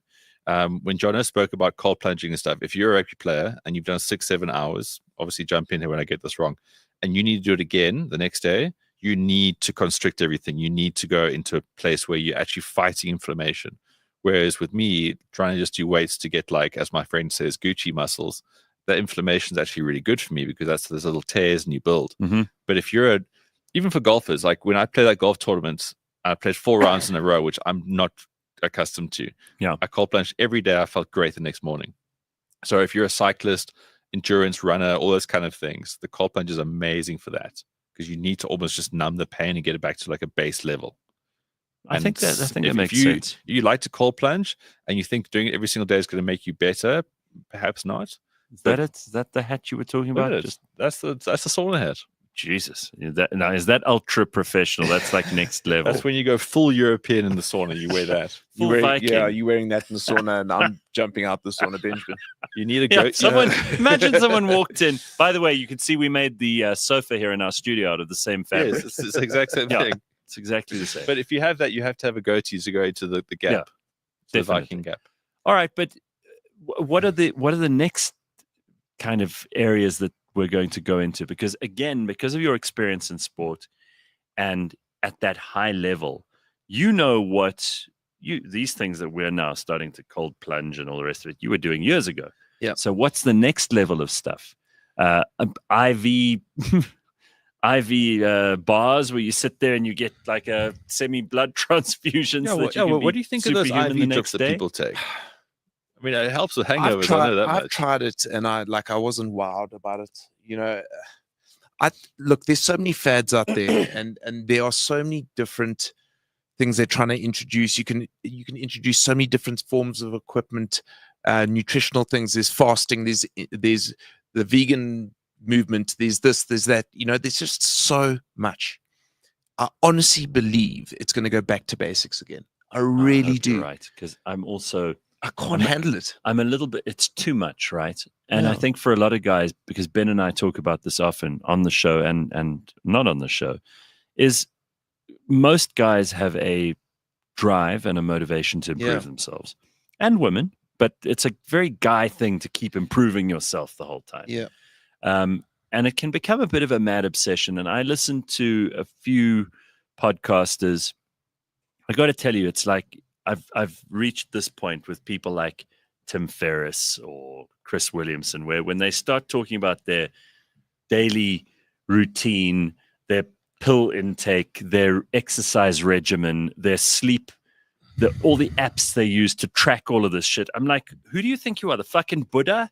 Like, no one on earth not even you should be that interested in your heart rate during the day. And that night they're busy making charts and get over yourself. It's enough. I mean, look, it's a weird place to be. I think that the more you know, the more you go back to basics naturally, because you know what's actually working. When you're in that space where you have a weekly podcast or you are a creator, I know this is challenges that you might have too, is that you have to create something. So in order to create something, you've got to find angles to it. I mean, I'm talking about F1 drivers being androgynous to the point of like somewhere else. I've got to find new ways for sport, right? But when it comes to health and fitness, the going back to basics thing is just finally getting to a point in your life where you understand principles. And when you know very little, the principles aren't sexy. Yeah. You can only do so much content about principles too. Totally. And that's where, it's so important that if you look at a figure of what we do is behavior change underpinned again by exercise, nutrition, community, and leadership. People will disappear when one of those elements is not there. Right. So you have to find a way of grabbing onto them and pulling those pillars together. But I mean, it's the same as someone sells a business now. All of a sudden, they are doing talks on entrepreneurship and the LinkedIn approach drives me insane. And we all want like the fast track life hack version of something. Doesn't work. There's no such thing. If someone has become an overnight success, that's because they've been working every day for the last 20 years to become an overnight success. And you're not going to be able to just blueprint that and put it into your life and suddenly you'll become the same. It's not going to happen. Yeah. I mean, the missing element to success is the 10 years you actually do fucking boring shit. That's really what it comes down to for a lot of that. So if someone joins your community now and they're hoping for the absolute best, the best is when they just take your principles and they stick with you for 10 years. Their life will change. And like, it's just like stupid let's start stuff. with 21 days. 21 days. Start with 21 days. But can Let's start there. Can I tell you how I wake people up in the morning? Tell me. It's so stupid. I send a little video for 4 seconds of me hitting a pot and pan. Get out of bed. Oh, I was ready to join your. Now I'm out. I'll scare for 21 seconds. You'll drive him insane. But it's like it's so stupid. It's like, get up and move. Pull your finger out your ass. Get up and move. Right. It'll make you feel better. Yeah. Well, All the things you don't want to do, and if you can do that, guys, my goodness. I'm not going to suggest this for you because I think you are a very positive person and you spread positivity. But don't underestimate the power of negative reinforcement. Yeah. Telling people they're fat, telling them they're stupid. Ben and I were talking about this with Simpiwe earlier this morning. And also reminding people that they cuck at things is not a bad idea. It helps them to like deal with reality. Because I feel one of the biggest issues that we've got as human beings all over the planet today is that people are living in fantasy land instead of in reality. So, I'm not overweight. I'm body positive and you mustn't fat shame me. Nonsense. You need to be reminded that you are the size of 3 people and that's not good for you or everyone around you. 100%. And good for longevity. And like negative reinforcement has a massive role in how we start dealing with shame, social acceptance, and making sure that we turn what is perhaps a negative contribution to humanity into a positive one. Yeah, 100%. I think, like we get that every single day. If someone came to me and they were 20 kilos overweight and I said, "Can you fix me?" I'm like, "Yeah, but you need to sort your shit out first. Yeah. And this is what you need to do." Right. So I'm not going to sugarcoat it for you, but you've got to do the hard work. Literally. And you Sugarcoat's and wrong I'm here for you terminology to to use. sugarcoat me. and it's going to take you this long, but you got to do this and this and this and this. Yeah. And Yeah. these are the principles. But if you're not going to do it, I'm not going to lick your ass. Yeah. You got to do it. I don't even see it as negative reinforcement, guys. I mean, the points you make, I totally get it. But sometimes the truth is the most loving thing you can do for someone, because sometimes it's the hardest. Everyone can go, "Oh no, you're doing great. Just keep it up. No, those walks look awesome for you." But sometimes if you know someone you care about so much and you have the will to then apply that, you've got to say some hard things. But I don't think it's negative. It might be unsavory for someone who's on the receiving end, but it's never negative. To say that you are a worthless piece of shit or really get mean and personal, that's negative. To say that you're closer to diabetes than that person is, therefore you're in the wrong, that's facts. Well, the things, I think it's also just being direct. I mean, like this Correct. one thing my wife is always, she is strong and she's direct. And she's a big part of all of this as well. She right? is, Yeah. if without her, it falls apart. Because the J is not just you, it's Yeah, Jules as well. Jules is, Yeah. and she's a rock star in what she does, and how she brings the beauty element and just this personality which is strong. Mhm. But my wife will tell you if you being a bit of an arsehole, straight out, or teaching me to be more direct with people, whatever it needs to be, but it is what it is. We are inherently like children, and I treat people the way I treat my children. Don't eat that. Don't pick up that. Don't do this. Go to bed at this time. Because also so many people are raised like wild animals. Their parents never taught them what's right and wrong. 100%. They were kind of just left to figure it out themselves. Yeah. So parents always want to be the nice guy, like the friend, Oh, like, I'm not just your dad, you're my friend or whatever. No, like, people need to be told stuff. Yeah. How do you learn? The mom who goes out with the daughter who goes, "People think we're sisters." There's like the amazing scene from Mean Girls where the mom's like, "Oh, so what's new in sex nowadays?" Like, she's just trying to be the friend. I think so many moms try to be that, and like it's And hard to be dads, the probably. taskmaster. I don't know. But that's a beautiful thing about this is that going back to community, we keep talking about it, but someone has to have that in their life, and so few people actually do. Like, we gloss over it on the show, we make fun of things like that, but we take for granted that people don't have someone that cares enough to actually say, "Don't do they that," or don't. "Try to do this." Yeah, 100%. And the thing is, like, I do care because I know I can make a difference, and I know our team makes a difference. I've got an incredible team of people, and how big is the whole team and our behind team? the scenes We are infrastructure? there's 5 of us now and 2 production people, and it's 7. But we were effectively doing what 150 people were doing in my last business. Wow, shit! That's efficient, eh? Yeah, and it's real, and it's good, And it's making money. It's making money. We're profitable, and we're growing, Excellent. and we're retaining, and we are shouting very, very loud that we want to make a difference. So that's why we have. Oh, you'll be pleased about this. I just got a message from my insurance company. Well done for achieving your 8 to 14 March 2025 exercise goal. So there's the proof, Ben, that I am still trying to get this old carcass into the gym. I don't doubt you. I just think for half the effort, you can get double the outcome. You are so fat, if you did a jumping jack, you'd get stuck. I don't know who that's aimed at, but I like that. There is a good book, thanks for the feedback, which is worth reading, according to Raven. Talks about all the feedback and why we need to give feedback more and our blind spots, something or another. It's true, but it goes back to saying people do things, and they do things in isolation, and then they lose interest. They're getting feedback, then they got like the reference point.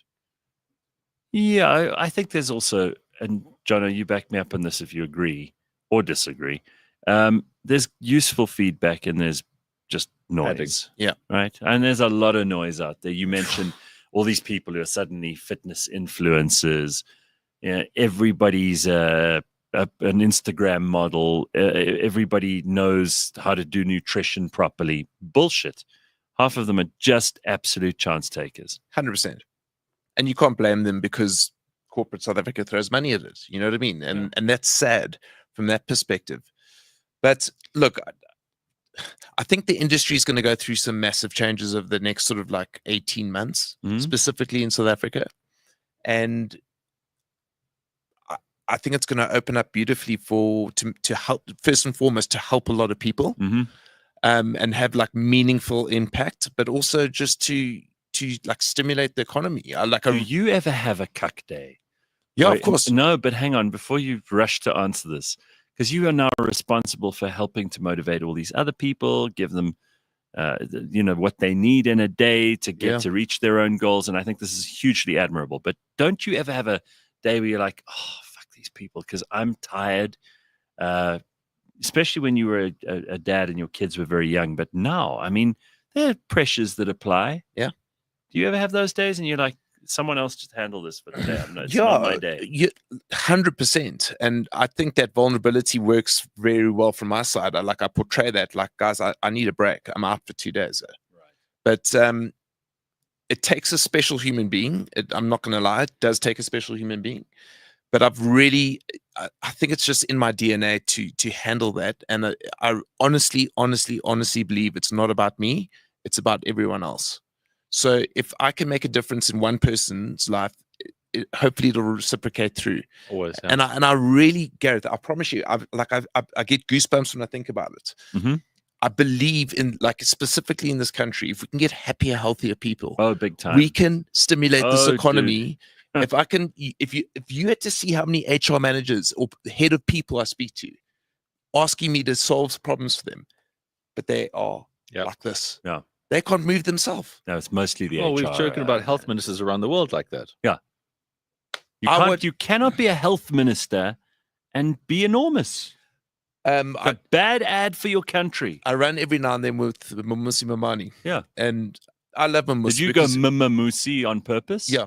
Okay, yeah, that's what I call him, Mamusi. And we got a really good relationship. And he keeps on saying to me, he goes, one day when I'm president, you will be my Minister of Health. Well, that would be, I would be in favor of that. But you need body. I'd be careful about lying politicians. No, 100%. But you know what I mean? Like, I just, for opportunities to make change. And hopefully we can I'm going to do a massive event in October like we've done before in the past. I want you guys to be part of it. And I think we can do a lot together. You know what I mean? So absolutely, let's explore all of that. Absolutely, by collaborating with this kind of stuff too, because then it's just the ripple effect. Yeah, because the common goal is so common, and like you have to be able to work your body. What you do with your meats in this world, 100%. The domino effect from there is only good. Right. Well, we're out of time, motherfuckers. So I'm afraid we're going to have to call it quits for this morning. But thank you for joining us. I hope you have a good weekend ahead. A big thank you to Johno for popping in as our guest this morning. And everybody in the comments section, if you're new, stay. You could raise the standard for all I know. Thank you to Ben. Thank you, Simpiwe. And most especially, thank you to you for listening and watching and being a part of this. We will see you on Monday. Don't forget to like, subscribe, etc., etc. And there are plenty of other good shows on the Real Network that you also need to check out. Let's Talk Man, which is amazing. There's a new Shady podcast out. There's On the Bounce with Ben and Sandile. Go and check them all out. There's a whole lot more too. I'm just filming around Nottingham. Can go arrested for that. Arrested? What for? Video with. I'm just filming the Light Festival down there. No, you can go arrested for video with. Can you? Yeah, I'm a policeman, undercover. You're undercover copper? I didn't know. I was just filming that festival down there and I seen a guy who... You can go arrested for me. What's the offence? I don't know what would I get done? Because you